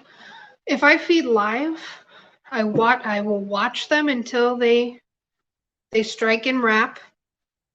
I immediately look where the mouth is. Like immediately. If the rat has anywhere near the snake and is able to bite it, then I will watch it. I've had a few spots. I think it was my corn snake actually, because he's so long and lanky. The corn snake got bit. It was like it happened so quickly. He struck, wrapped, and the rat bit him. And I tried to, pull the head up like you're supposed to, so he could kill it, and he let go. So I had to try again. But I've had pretty good success. I had one incident, and I feel really bad about it. So my first ball python. I left a mouse in there because we were feeding mice at the time because I had no clue what the fuck I was doing. She was kind of my trial child. Had a live mouse in there, walked away. I think I went to like the bathroom or something. Like I wasn't gone for long. I was gone maybe 2-3 minutes, maybe. Come back and it's chewing on her back. Mm. And I killed that sucker, threw it in the freezer. But I had to deal with wounds with her. And that she's a firemon. She's really pretty. Got her from a chain pet store actually. We're gonna prove her out this year. Not this year, but next year. She'll be ready next year. I only have one female in the moment that's ready. Yeah, I have one of the standard weight that people go by. I don't like going by the standard weight. I go by if they're ready, because they'll start showing signs. They'll start bull wrapping. So I have a female. I think it's my spider het pied. She's about 980 grams. She's Okay. showing signs that she's ready. So we're gonna try it. If she doesn't take, she doesn't take. Because my attitude is no male ball python in the wild is gonna be slithering around going, are you 100 or 1500 grams? No? Okay. Keep going. Are you 1500 grams? No? Okay. You are though, so I'll mate with you. They're gonna mate with whatever female they get to, no matter what Sure. size they are. So if they're showing signs that they're ready to breed, why the fuck not? If they don't take, they don't take. I'm not worried about it. But if they're ready to, and they're showing signs, and they're then why the hell not? She's and she's a decent size. She's healthy and she's ready to go. So, oof. Thank you. You are a heavy fat boy. What are you doing? He's on chilling. I'm chilling. He's such a love bug. After I got him out of his shell, he's just loves to chill. But Check so on I the have, dogs. technically I have one female up to, of weight, standard weight. I'll try my spider. If she doesn't take, she doesn't take, And I know my big girl, she produced the babies, my crappy clutch this year. But she gained weight like crazy. She's just chowing down on rats like they're nothing and gained all the weight back. So she's ready. I know sometimes people wait a year. She's ready to go. She knows there's boys in here. She's ready to go. She's just how she is. And then most of mine won't be ready. But I was going to say, when the female ball pythons are ready, because this is very true. When I've seen this with my female Leviathan snakes, brung it up, and the female will actually piss and shit everywhere. And like you could see the cloaca come out, and like she'll let you know, like when she put the male in there. mhm. Oh yeah. Yeah, I think I'm gonna breed. Oh, I was hoping that my pastel het pied male would be ready, but he's not. He's not quite the size I want him to be. He was growing pretty quick for a while, and then he kind of slowed down and kind of evened out. So, but I do have a couple males that I will. I have my mystery and xanthic male that I don't know what line he is, but I have to figure out the next little while. He's visual, but I don't know what line he's from. So that's gonna be a fun project. And I couldn't get a hold of anybody where he was supposedly from. So that'll be just fun. Fun to I'll probably just get some het females. Something I could use with a different project and have them be het, TSK, and all the different lines. Yes. Question from Starry Native. Yes, that is she said BPL. Just curious, can you get classification or classify your snake like? I mean, like a dog pedigree. Can you get paperwork on your snakes? Yes, that is true. When breeders breed their snakes, they tell you the genes that are in them, and they tell you what they got out of those genes, and depending on what you're buying from that clutch.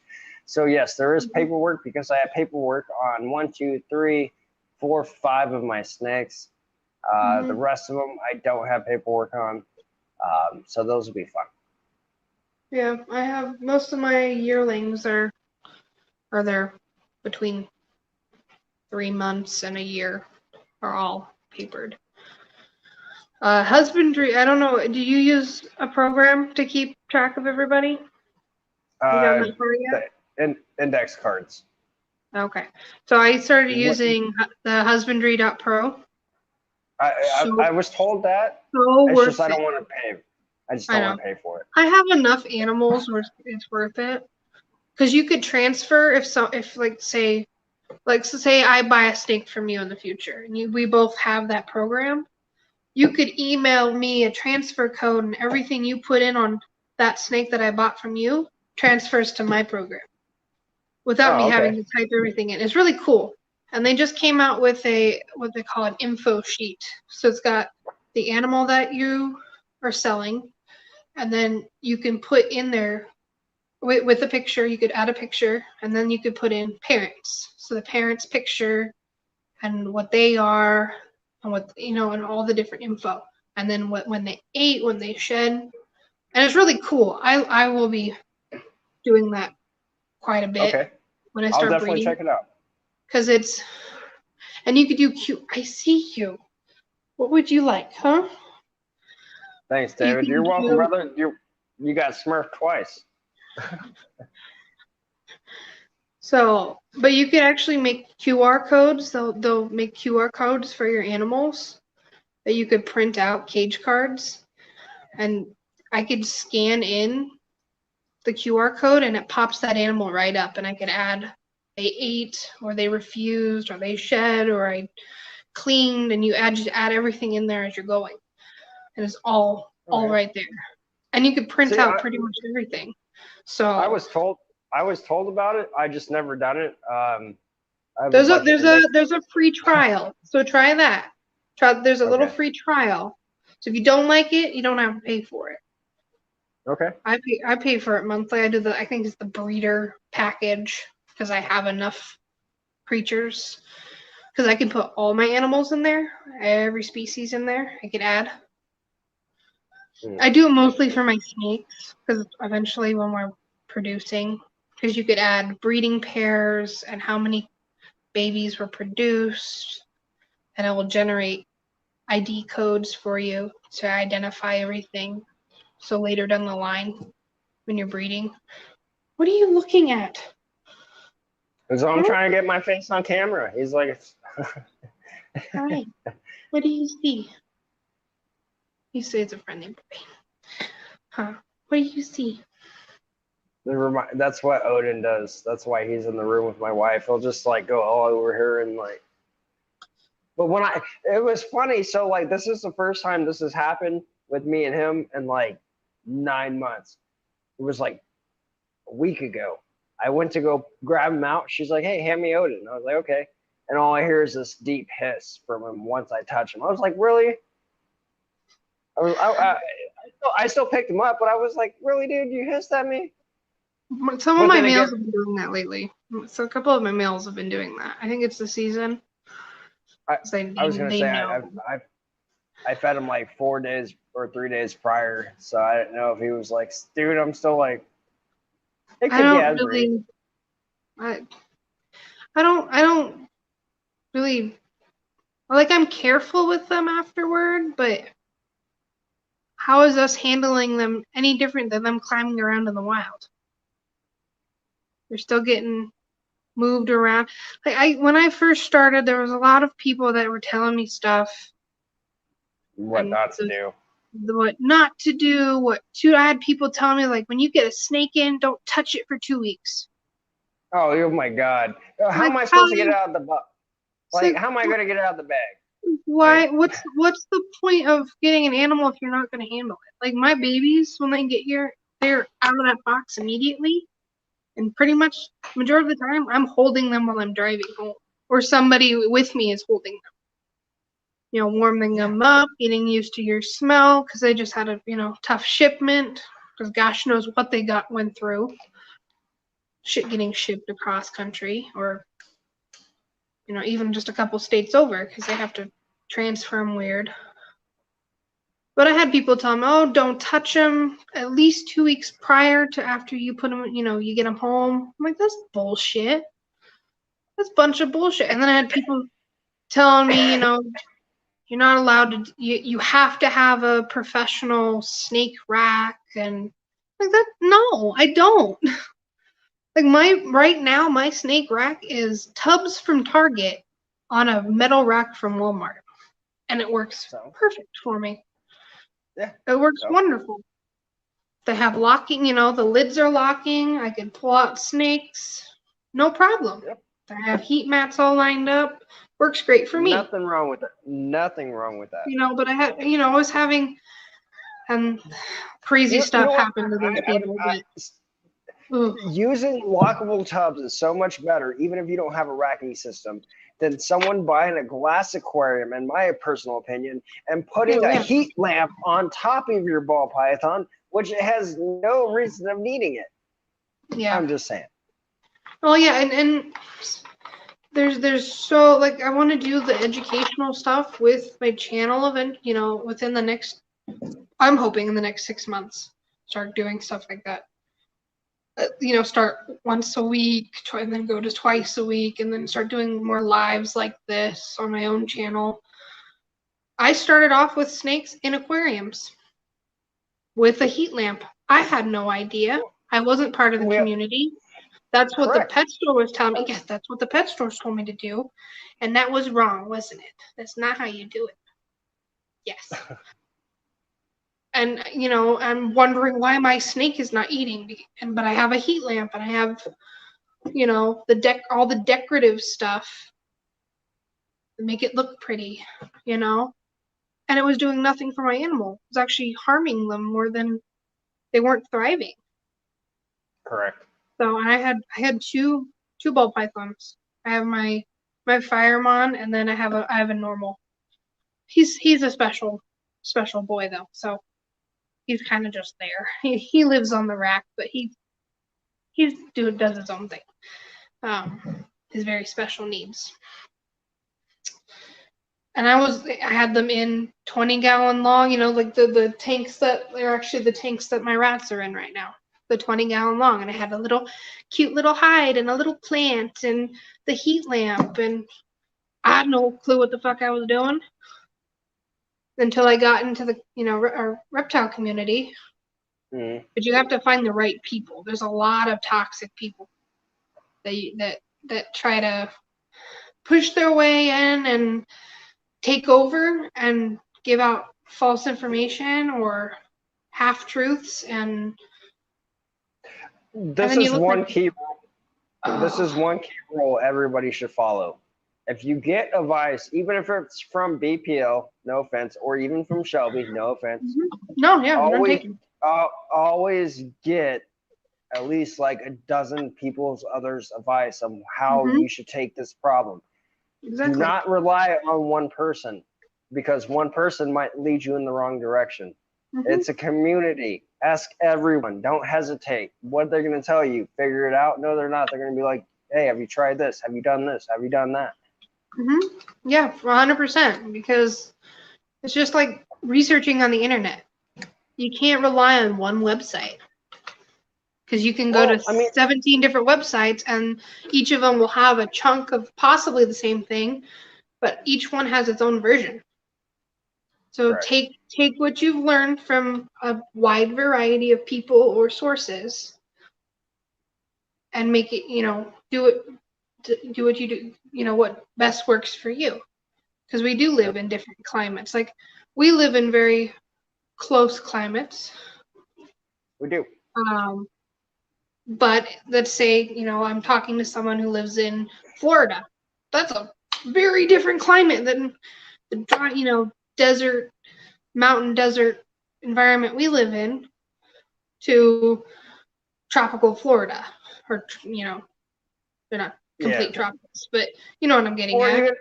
even if you lived in Hawaii, or if you lived in like Oregon, or if you lived in like Maine, like it's gonna be different. Even if you lived in Ohio to Denver, it doesn't matter where you live. It's gonna be it's different. Yeah, Climate's like different, temperatures are different. You and I have a very similar like dry high desert, mountains. Yeah. Yeah, it's close, but it's still enough where, like, It's a difference. where I'm at, there are frick ton of reptiles here. What are you doing? You're being creepy as hell. So I just want to be up in your face. He's just like, I want to. Hi. What are you doing? Me. I want to boop. Boop. Didn't do anything. But even we're similar. I don't know, I think it's 13 species of venomous reptile that live in my area. One for me. And it's one for you. We have diamondbacks and Mojave and Gila monsters, and it's crazy. What's your elevation? Oh, what is it? I'm drawing a blank right now. Hold on, I gotta look it up. I'm like 6,500 feet. I know Prescott, Arizona is a mile high, but I don't remember what the feet is at. I don't know how close to a mile we are. I just know we're 4,500 feet in the air, or 6,500 feet in the air. Sorry. Tahoe's at like 7. We're right next to Tahoe, so. I think it's pretty close. Hold on, let me look. I mean, because I get snow in the winter, not like crazy. I know you do, but it's not like. Yeah. You know. Stop it.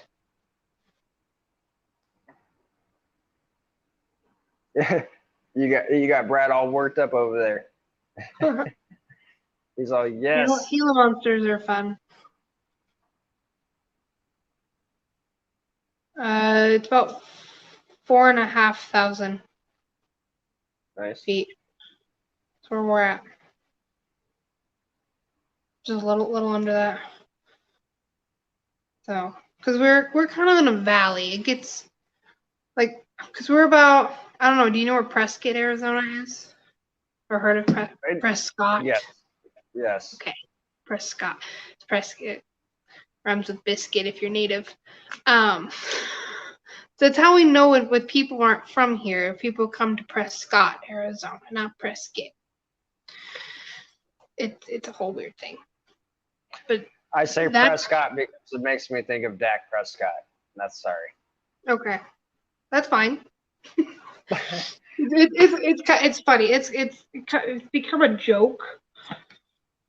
People who grew up here, Prescott rhymes with biscuit, and then we know that people are visiting and they're like, "Oh, I love Prescott," because it's spelled Prescott.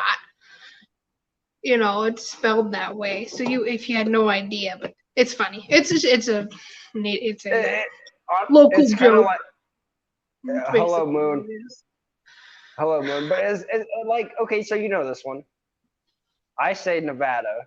Most people say Nevada. Like Nevada. It's Nevada. It's Nevada.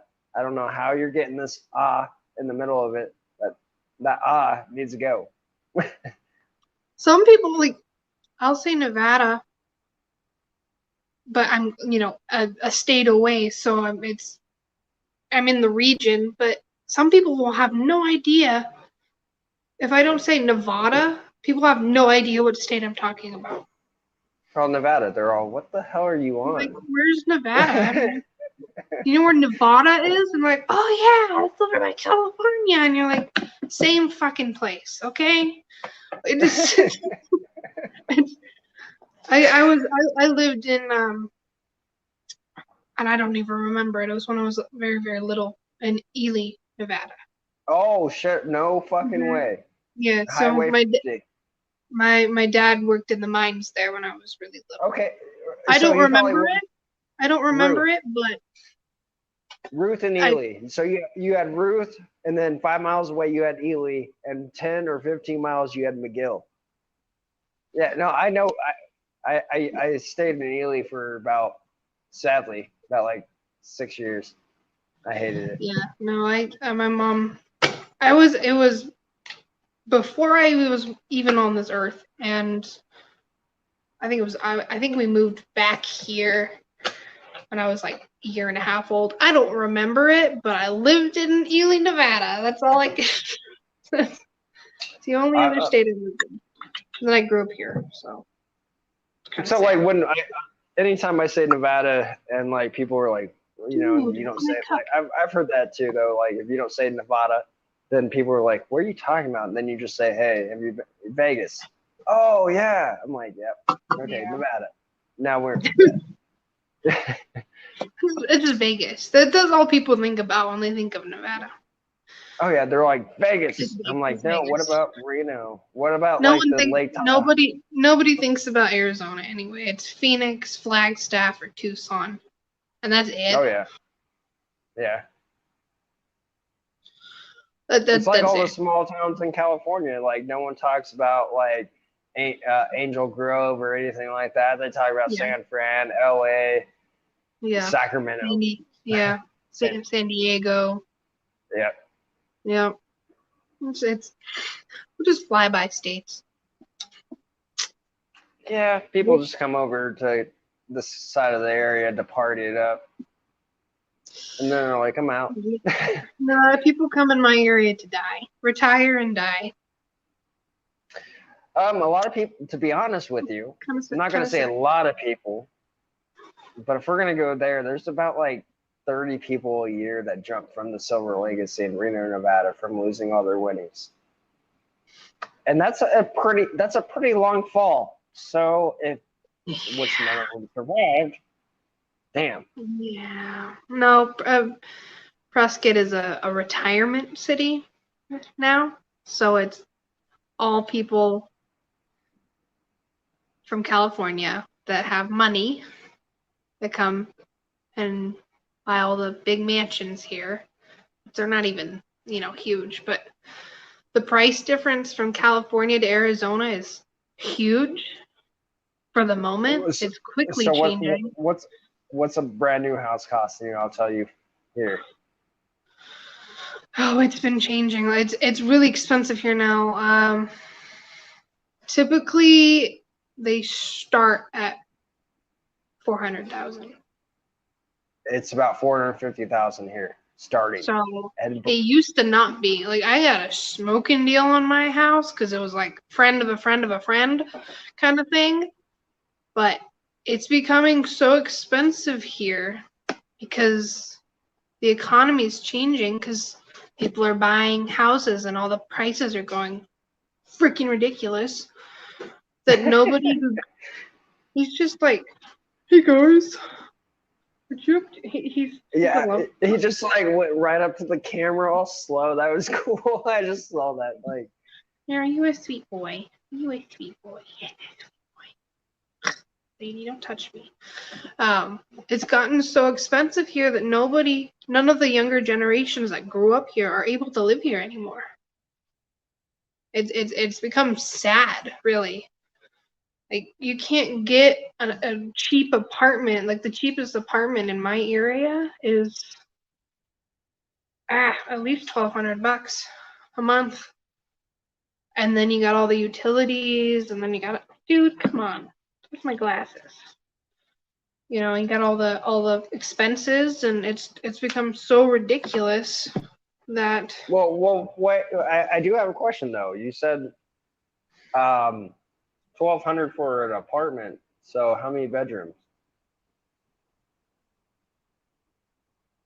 typically it's 1 to 2.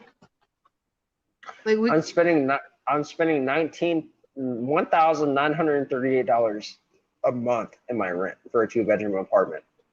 Jeez. Yeah, so it's happening over here over there too. Hello, BPL Junior. It's ridiculous. Like no one can afford anything No. anymore unless you're working at least a good paying job or two crappy jobs and you have roommates. Like no one can do it by themselves anymore. No. You It's gotten to the can't do point it on it's a been single so income. stupid. There's like no way if I didn't, if I wasn't married and we didn't have the multiple incomes, there's no way we would be able to afford our house. No way. Like I get paid crap because I'm a teacher. I get paid diddly fucking shit. So, but I would if I worked my job, I wouldn't be able to live on my own. I would have to have roommates. At least one if they had a good, decent paying job. Yeah. But most people have 3, 4, 5 roommates in this, tiny ass little apartments, and they have like 3 people in the same bedroom. Because that's what they have.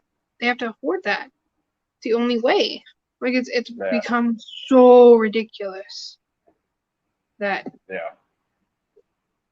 It really nuts. has because I mean it like all those I'm just saying this is just my personal opinion. Hmm. All those people that actually do have actual jobs and everyone took those stimulus checks and they all had fun. It's those people that bust their ass every fucking day, teacher like yourself, Mm-hmm. to whoever it may be that has to really pay that shit back at the end. Like they're the ones you are the ones that are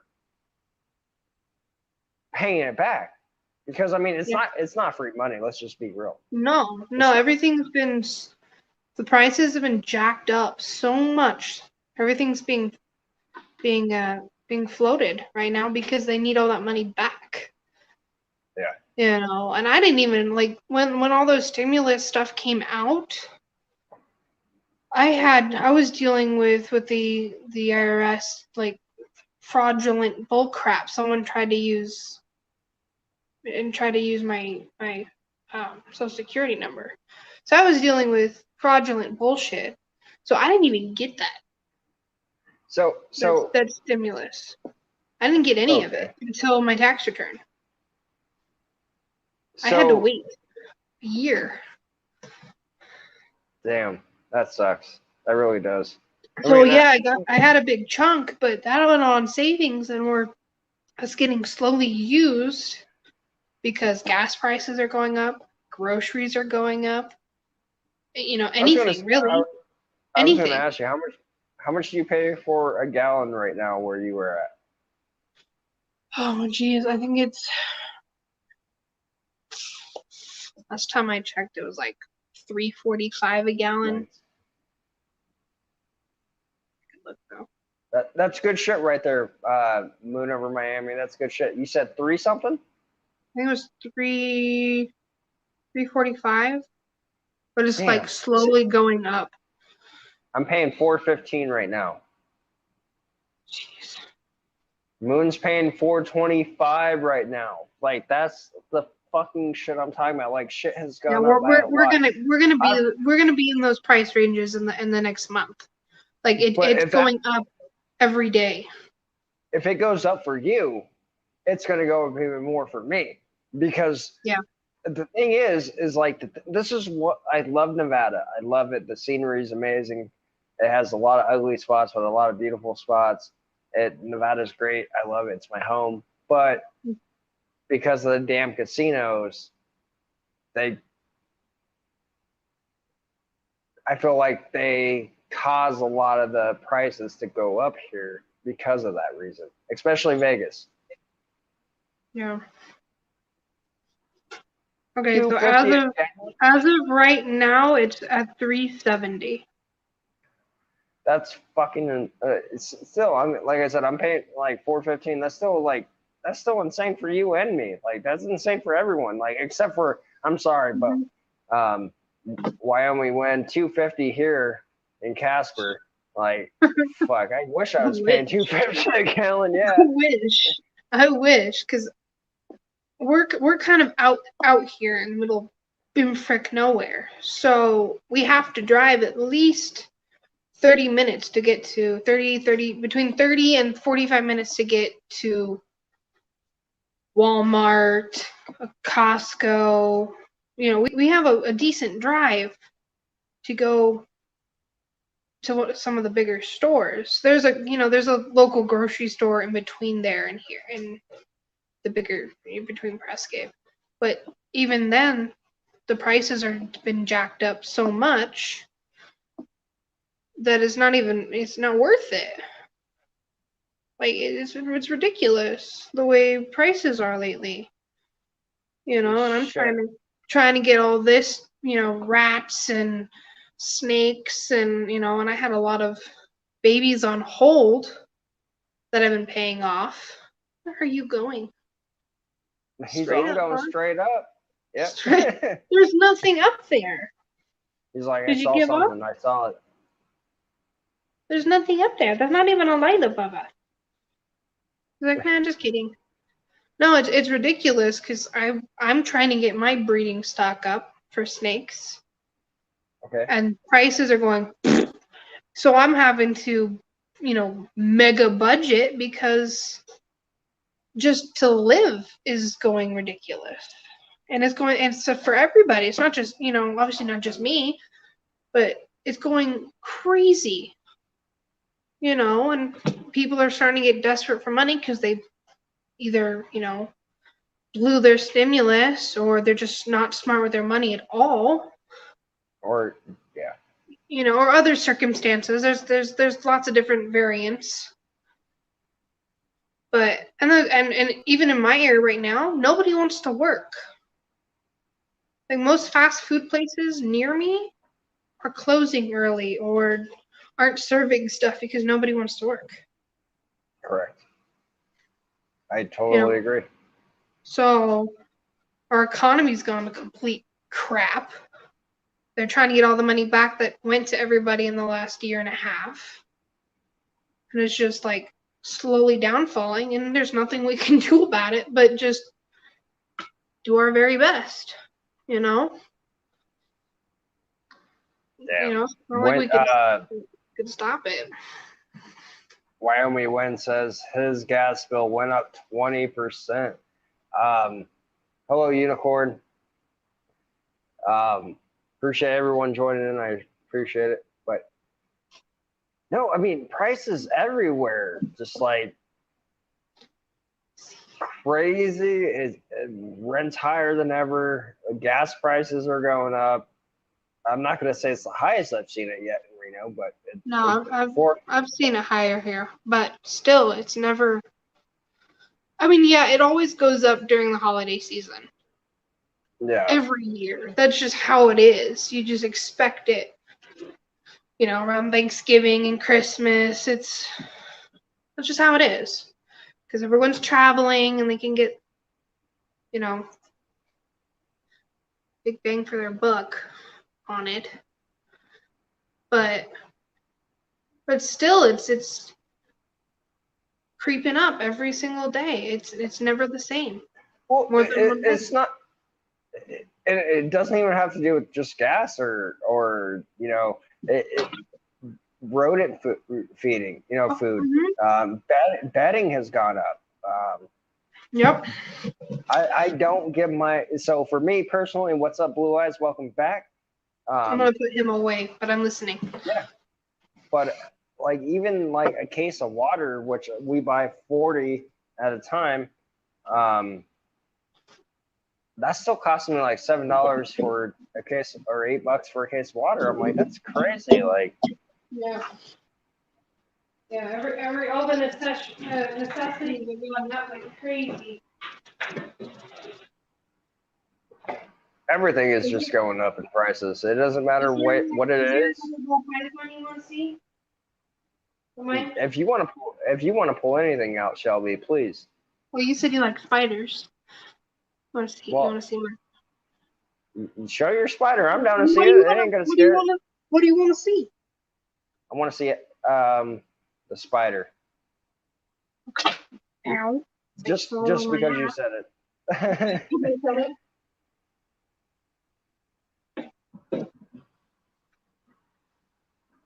So it's like fall on my ass, because that's cool.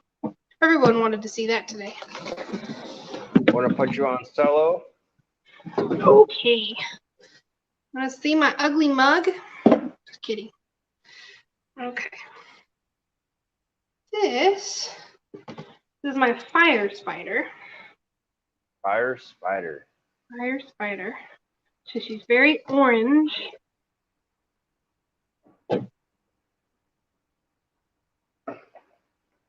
She's a sweetheart. And practically no wobble, so which is a plus. There's more of my hand shaking than her head. She's one of our newest.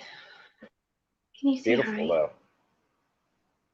So she was kind of a opportunity came up and I went, what am I'm not really gonna do anything with the spider. I have one, but that was part of the my pied stuff. I love her little dappling. Here. Wasn't gonna do Blue, anything and then not a spider gene. oh no, definitely not.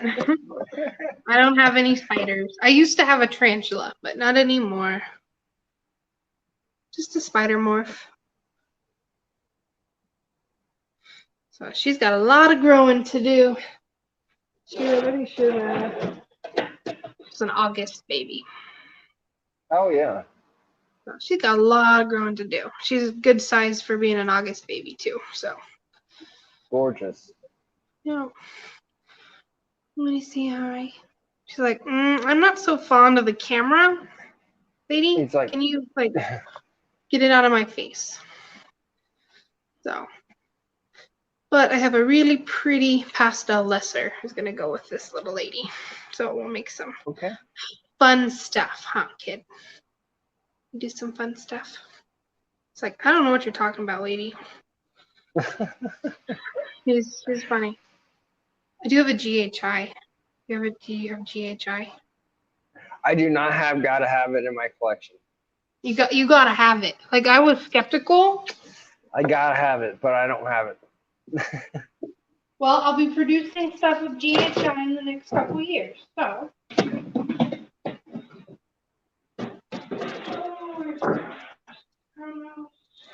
No wind, no head wobble. No head wobble. My older female has a little bit of a head wobble, but it's only when she's excited or hungry. So, okay. Oh, he just shed too. Ooh, yes. Even better. So I knew it was coming any day too. He's so vibrant.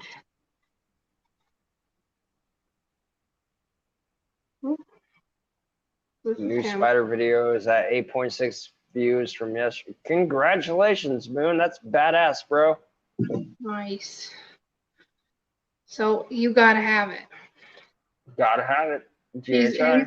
He's a single gene GHI, so nothing mixed in it yet, but he'll be going with my Firemon when they're ready. So we'll do some fire and cinnamon stuff with him. But he's gorgeous. He's a pretty boy. He is. So he looks like complete garbage when he's in shed, but I'm glad he's shed out. He's a nice chunky boy, as you can tell. Doesn't skip a meal ever. He's a sweetheart. So.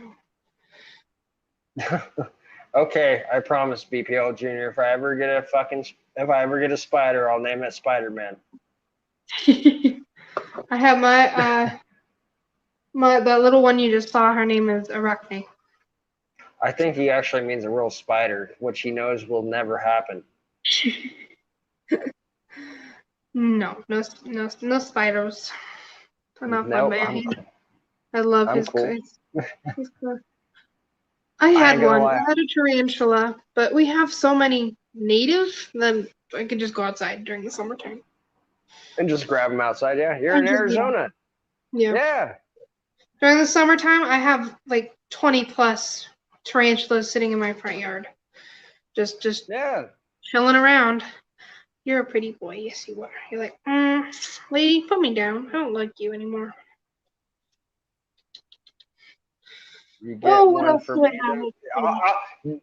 BPL Junior. I'll definitely get you a tarantula, but the second that thing jumps on you and bites you, trust me, I am locking you in that door and I'm running for my life. I'm sorry, but you will be left behind. Spiders don't. I'm not You good gonna with jump in the spiders. spider? No, I'm cool with spiders. I used to do. I don't I mind did them. it.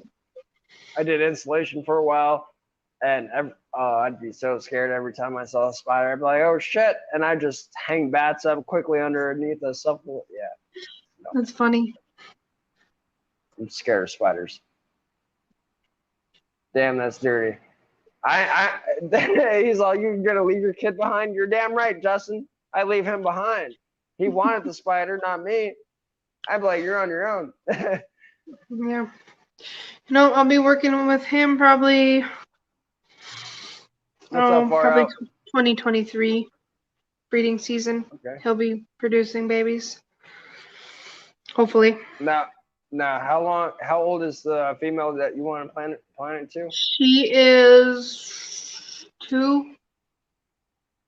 So she'll be ready either end of next year or 2023. Okay. He'll be ready. He'll be ready within the year. Well, Technically, he can go now. But so yeah, I was gonna say there's been breeders that I've talked to.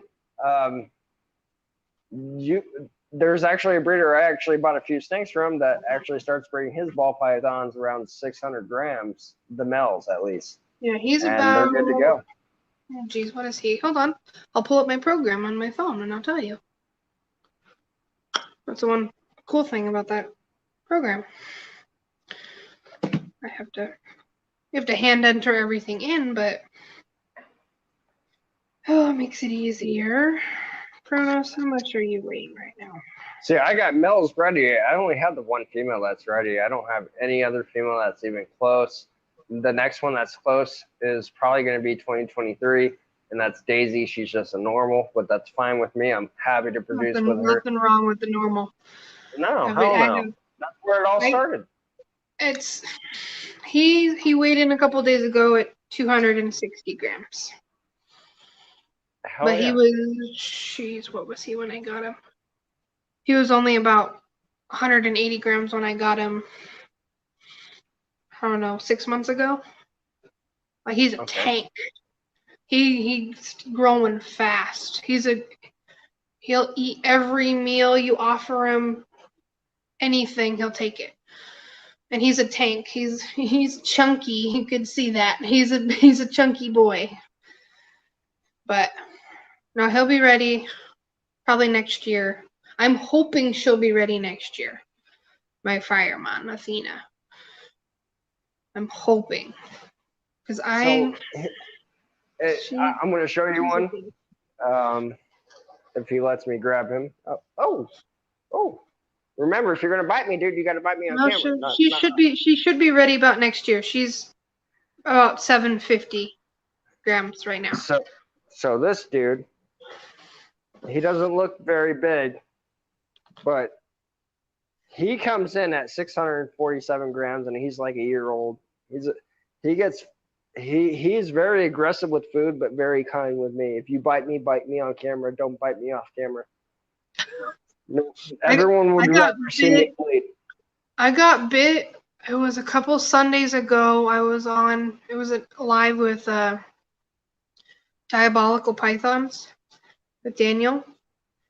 And I was holding my pied female. And she was kind of cranky that night. I didn't think anything of it. She's never struck at me. Never had any issues. I had her arm's length away. I was holding her like this. And she was She bit me on the lips. She got me on the lower lip here, and up here was like diagonal. Right on the live. I didn't doesn't faze me anymore. I've been bitten so many times.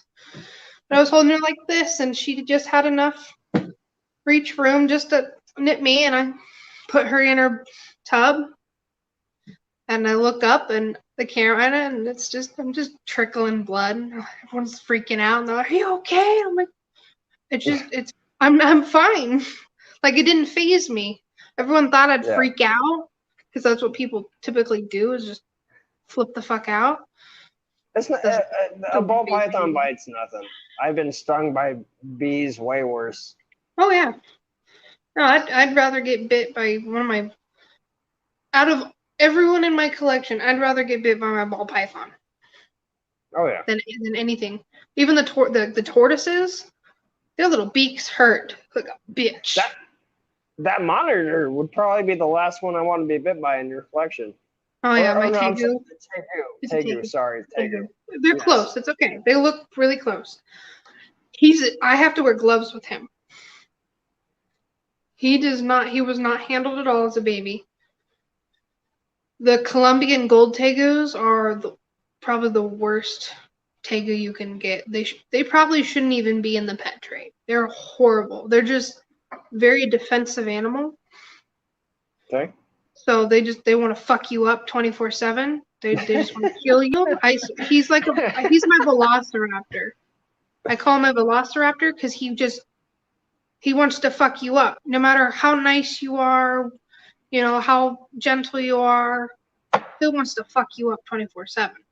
I'm actually I'm building his enclosure, so with trap doors. So I will. So that's a good.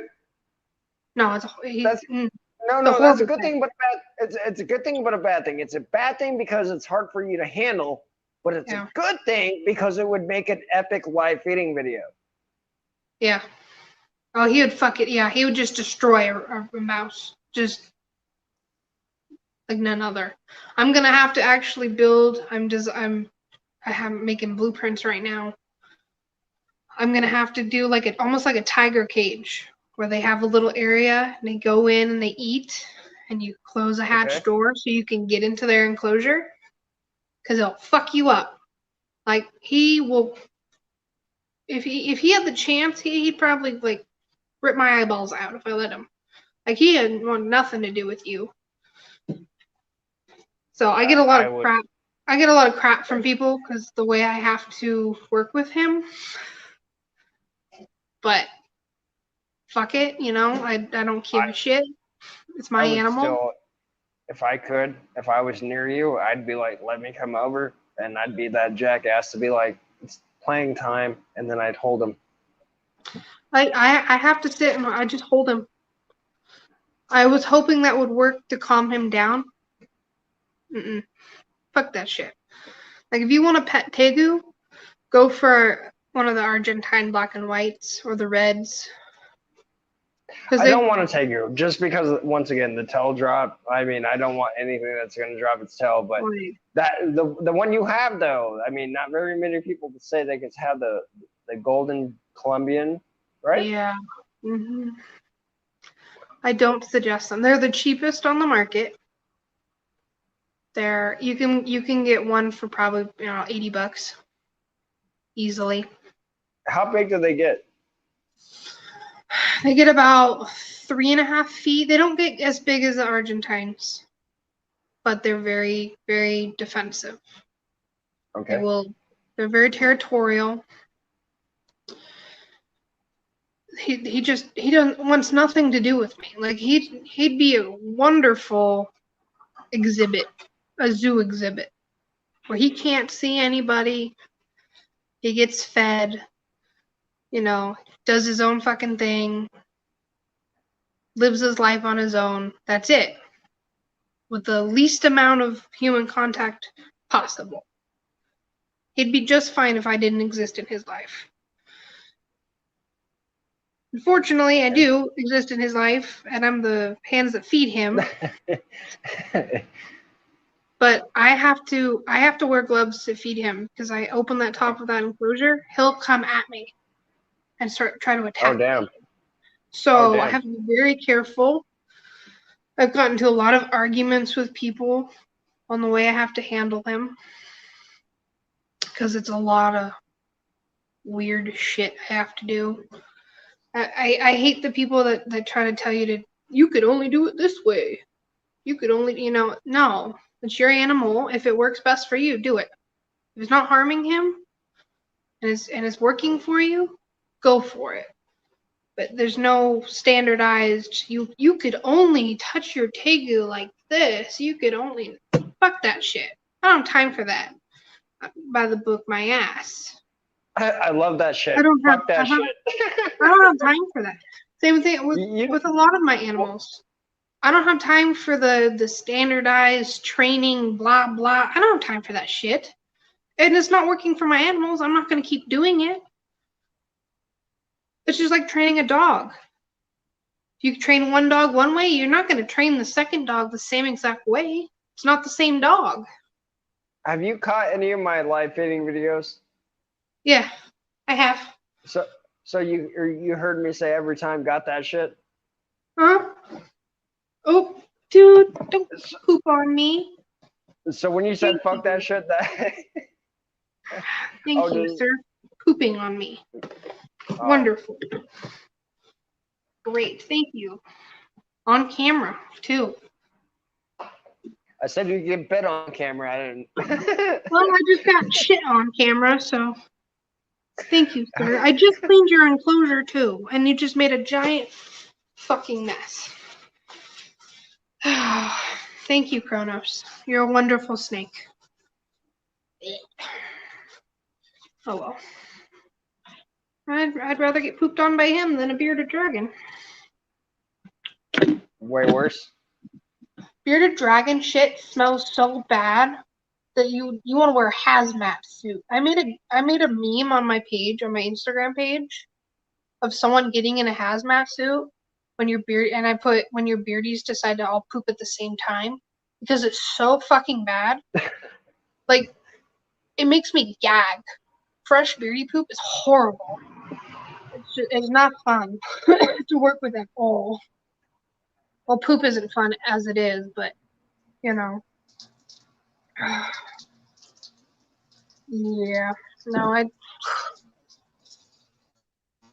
dude, come on. All right, I'll see you after this. I didn't want to sleep tonight. It's fine. What's that?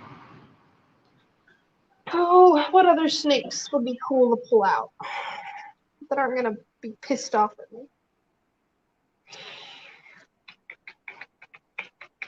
You said you had pied. That's not very special. I wish I had my pied. I wish I had my pied meal. I only have a het clown. I only have het clown. I got a clown mill. No, I don't have a clown. You have a clown? I do. I have a het clown. I have a normal het. Sure, I like clowns. I have a normal het clown. That's the only thing clown I have in my collection so far. I guarantee something will come out. Something. So. Ooh. I love clowns. See if he'll get to the right angle. I can show off that head. Oh, don't go backwards, man. Come on. So pretty. He's got gorgeous eyes. I love their eyes. I love my snake's eyes. Remember, if you bite me on camera. I gotta switch his tub real quick. So that stinks.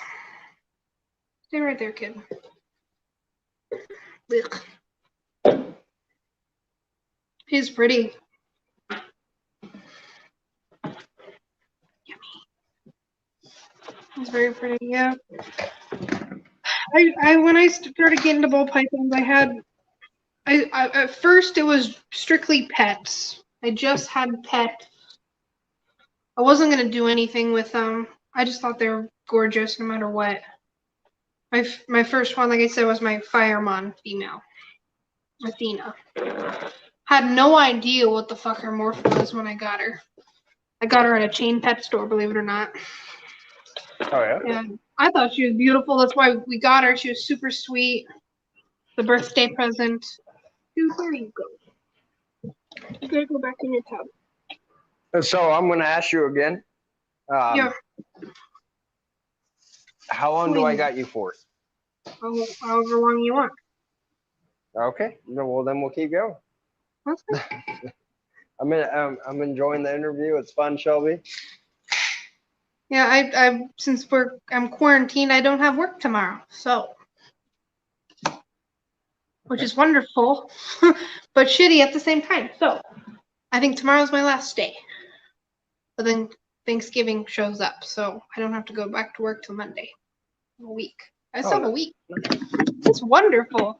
I only had to take 4 days off of work total, which sucks, but I'm fine with that. I get to work with them. Yeah. So however long we go, it's however long we go. Well, I mean, I always ask just because, some people, they do got shit to do and, No. This is what I'm doing right now. So here's a question that I didn't ask you all night yet. How are you enjoying the BPL show? Is it different? It's awesome. It's different. I like doing stuff like this. It's a lot easier to do a live with somebody else and talk to people than talking by yourself. Like my turtle stuff. I'm like, oh yeah, I'm just super gluing my turtle, and I'm trying to catch the comments, but half the time I can't because I'm like super glued to my turtle because I let my thumb stick for too long. I try to, it's kind of hard with the comments. I have my phone with comments rolling through, but I enjoy it. I like this kind of stuff. I was scared shitless when I started lives. I think my very first live was when I first got that turtle. When Hope first came. When we first brought her home. I think it was my very first live, and it took me 45 minutes to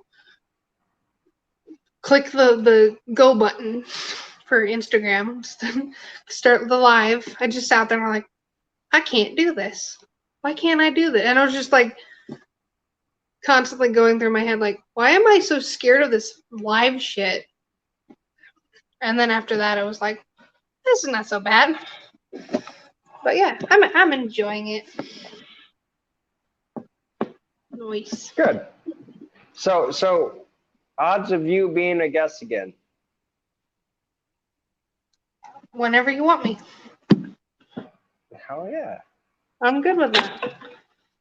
Whenever you want me. Just be like, hey, get your ass back on the live.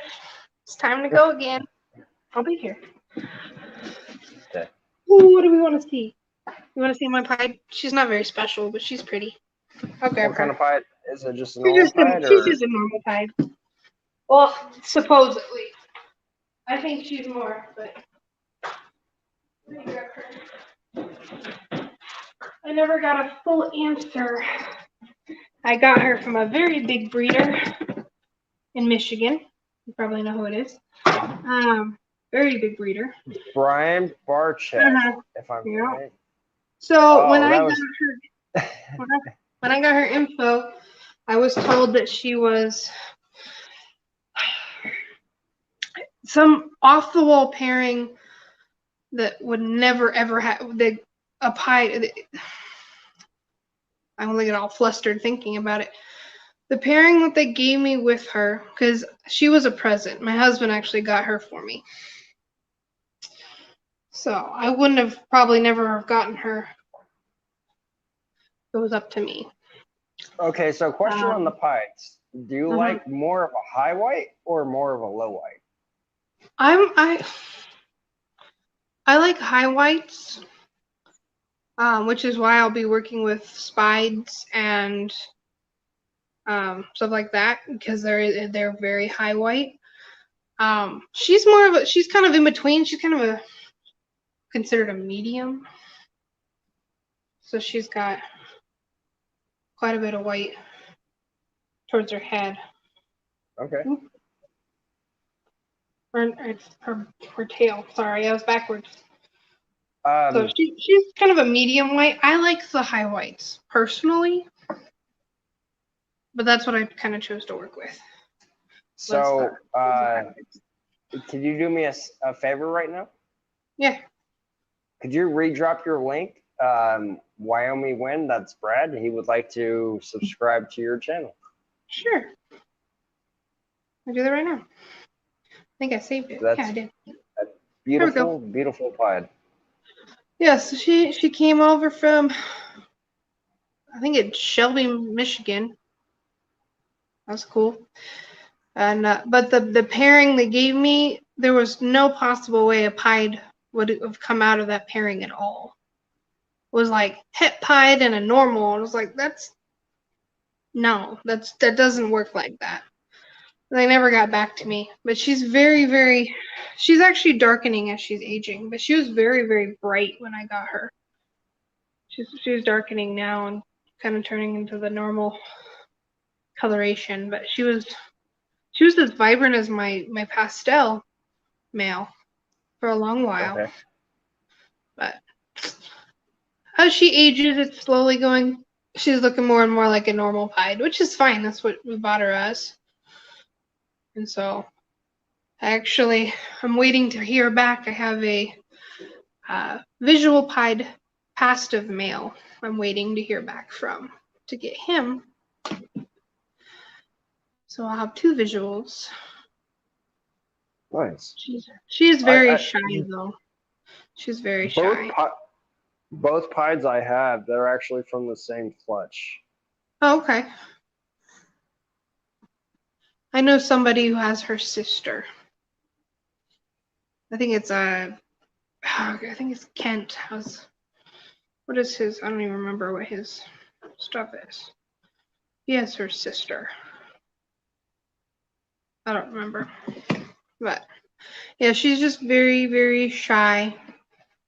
You can tell she came from somebody who has lots. Like she didn't get the handling a small breeder would do, which is not necessarily a bad thing. But typically, I get babies from breeders like us, or what we're going to be doing, or we have a set group, set projects, and we focus on that. I typically try to support smaller breeders, but she was a present, and you can tell she's very shy and doesn't like people too much, and had a hard time getting her to eat. She was on mice when I got her. She's got a cute little emoji, little face. So I'm hoping that male goes through. I've been talking back and forth with a breeder to get the pastive in the group. Oh, he did message me back. So I have so he could be part of both my pieds and my bell projects. I kind of got an in between breeder for both. Oh, kid, you're like, I don't like the camera. I'm gonna hide. This is the one that bit me in the face. Okay. She knows she's in trouble. She got a little too comfortable and got me in the face, didn't you? And she's very shy. You gonna say hi, or are you just gonna be a little stink? Nope, just being a little stink. Okay. So 2023, hopefully, estimated. She'll be ready. Oh yeah. So I have a lot of that. Like most of my breeders are young, just hitting a year old, between a year and a half and 6 months old now. Until my new babies come in, then I'll have some 3-month-olds. So that's the fun part. You get all the new babies, or you gotta grow them out and wait until it's their time. So Beautiful. She's probably gonna be, unless I produce something extravagant with her, she'll probably be the most patterned pied I'll have. It's the male I'm getting. It's his top of his head and 2 spots. Rest of him is white. Hmm. See if I have. I'm 100% sure I'm gonna get him. Ooh. So the rest Oh of him is yeah. white. He's very pretty. So it's his head and 2 little spots on his back. And he's actually that's an old picture. I have another picture that he's got the around his spots are getting the like this, like her little emojis, getting the dark scales around it. Yeah. As they age, they get those dark scales. An outline. It looks like it's a cute little outline, but yep, I'm hoping we get him in soon and get cracking. It's very Oh yeah. slow game. I mean, you're aware of it. Growing everybody out, long It takes. process. It Long, but is. as soon as they're ready, you get breeding going and get cracking, and everything kind of rotates on its own. Which is the hardest part. It's the little ones, because it's so expensive to buy adult breeders. Unless you know somebody and they're getting out of it, and you get a good deal. If you want an adult, like say adult pied, I mean they're going for thousands of dollars right now for an adult, even if it's just a Yeah. normal. And that's if you have the money to spend it, and you don't want to waste the years of growth, go for it. But I like to learn my babies, so I like to know them, get to know them when they're young, and they learn the routine here, and then we get breeding gets mixed in. Oh, there she goes. She's like, maybe I'll be cute. You gonna be cute, or you gonna bite? You gonna bite me again, aren't you? This is what you No. did last time. I'm gonna put you a little further than I did last time. I'm like covered in my boa constrictor bit me the other day. Ooh. I have bruises and scratches from. I'm covered in battle scars. You gonna bite me today? I'm gonna do it on camera. That's the rule. Not today. Not today. Ooh, you're thinking about it. She's like, I did it last time I was on your hand right here. No, just kidding. We decided not to. No, so I have a very beautiful pastel pet pied sandblast male for her. We're shooting for Urbans. Oh yeah. Hopefully. He was a possible sandblast, but he looks like he's gone through a power washer with wet paint. His patterning is slowly blurring away. So we're hoping. Fingers crossed. If not, he'll make beautiful pastel pied babies, and I'm fine with that too. But Urbans would be wonderful too. Huh? You gonna make me little Urban? Like, I don't even know what the fuck that is. He's all. I'm just here. What are you talking about? He's like, what's I'm this just other here. gene? You got a rat? You gonna clean my poo? You gonna tolerate me, lady? Yeah, there you go. Now you're getting cute. So no, so she'll probably be one of the highest patterned pieds I will have. I might keep a couple of her babies, her first clutch, but to even out the playing field, especially visuals, because I have het pied males and I have that visual pied male now, so I'll have different lines. So, what do you think, kid? Lots of fun stuff in 2 years. when we get there. Yeah. So Like I said, a lot of my females have at least 2 years to go. So there's only one that's ready. One will be ready in 2023, and then 2024 for everyone else. So yeah. No, I know quite a few people. There's a bunch of people that are doing what we're doing. We're growing out, and the 2023 is going to be a big year for a lot of people, which is good. Especially because you have a female that's ready to go. You could have a one clutch this next year. You know, go through having to deal with one clutch and go through the process. It's a lot easier just dealing with one. You know. yeah. And then dealing with 6 clutches and cutting dates and this and that. Like people, I'm excited for it, but at the same time, I'm like, great. You know, alarms on my phone, cutting dates, and having a place for babies, and you know the whole thing. Oh yeah. You know, now you're gonna show off. Where are you going? But Shelby, Feisty. I'm gonna call it quits here. Don't leave though. I appreciate you joining the live stream tonight. Also, one last question before we end this. Okay. I'm gonna have you as a guest again. Believe that Cool. shit. It's gonna fucking happen. I love my time tonight. But for anyone that watches this, because this will never be deleted, this will never go off of YouTube. First, it could be someone 10 years, 15, 20 years down the road. If there's one positive thing from someone that is new watching this or already have watched it, that you could leave a positive thing about reptiles or any kind of animal, what would you leave? Oh, geez. Don't let anything hold you back.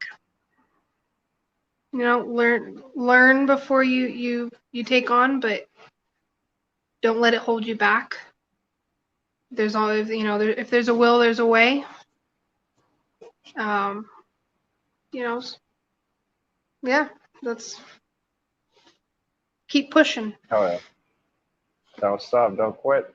Appreciate that. Shelby, once again, please don't leave yet. I'm gonna play the intro, outro, same shit, and then Okay.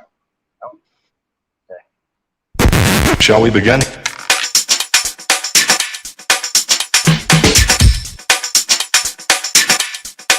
Let's begin.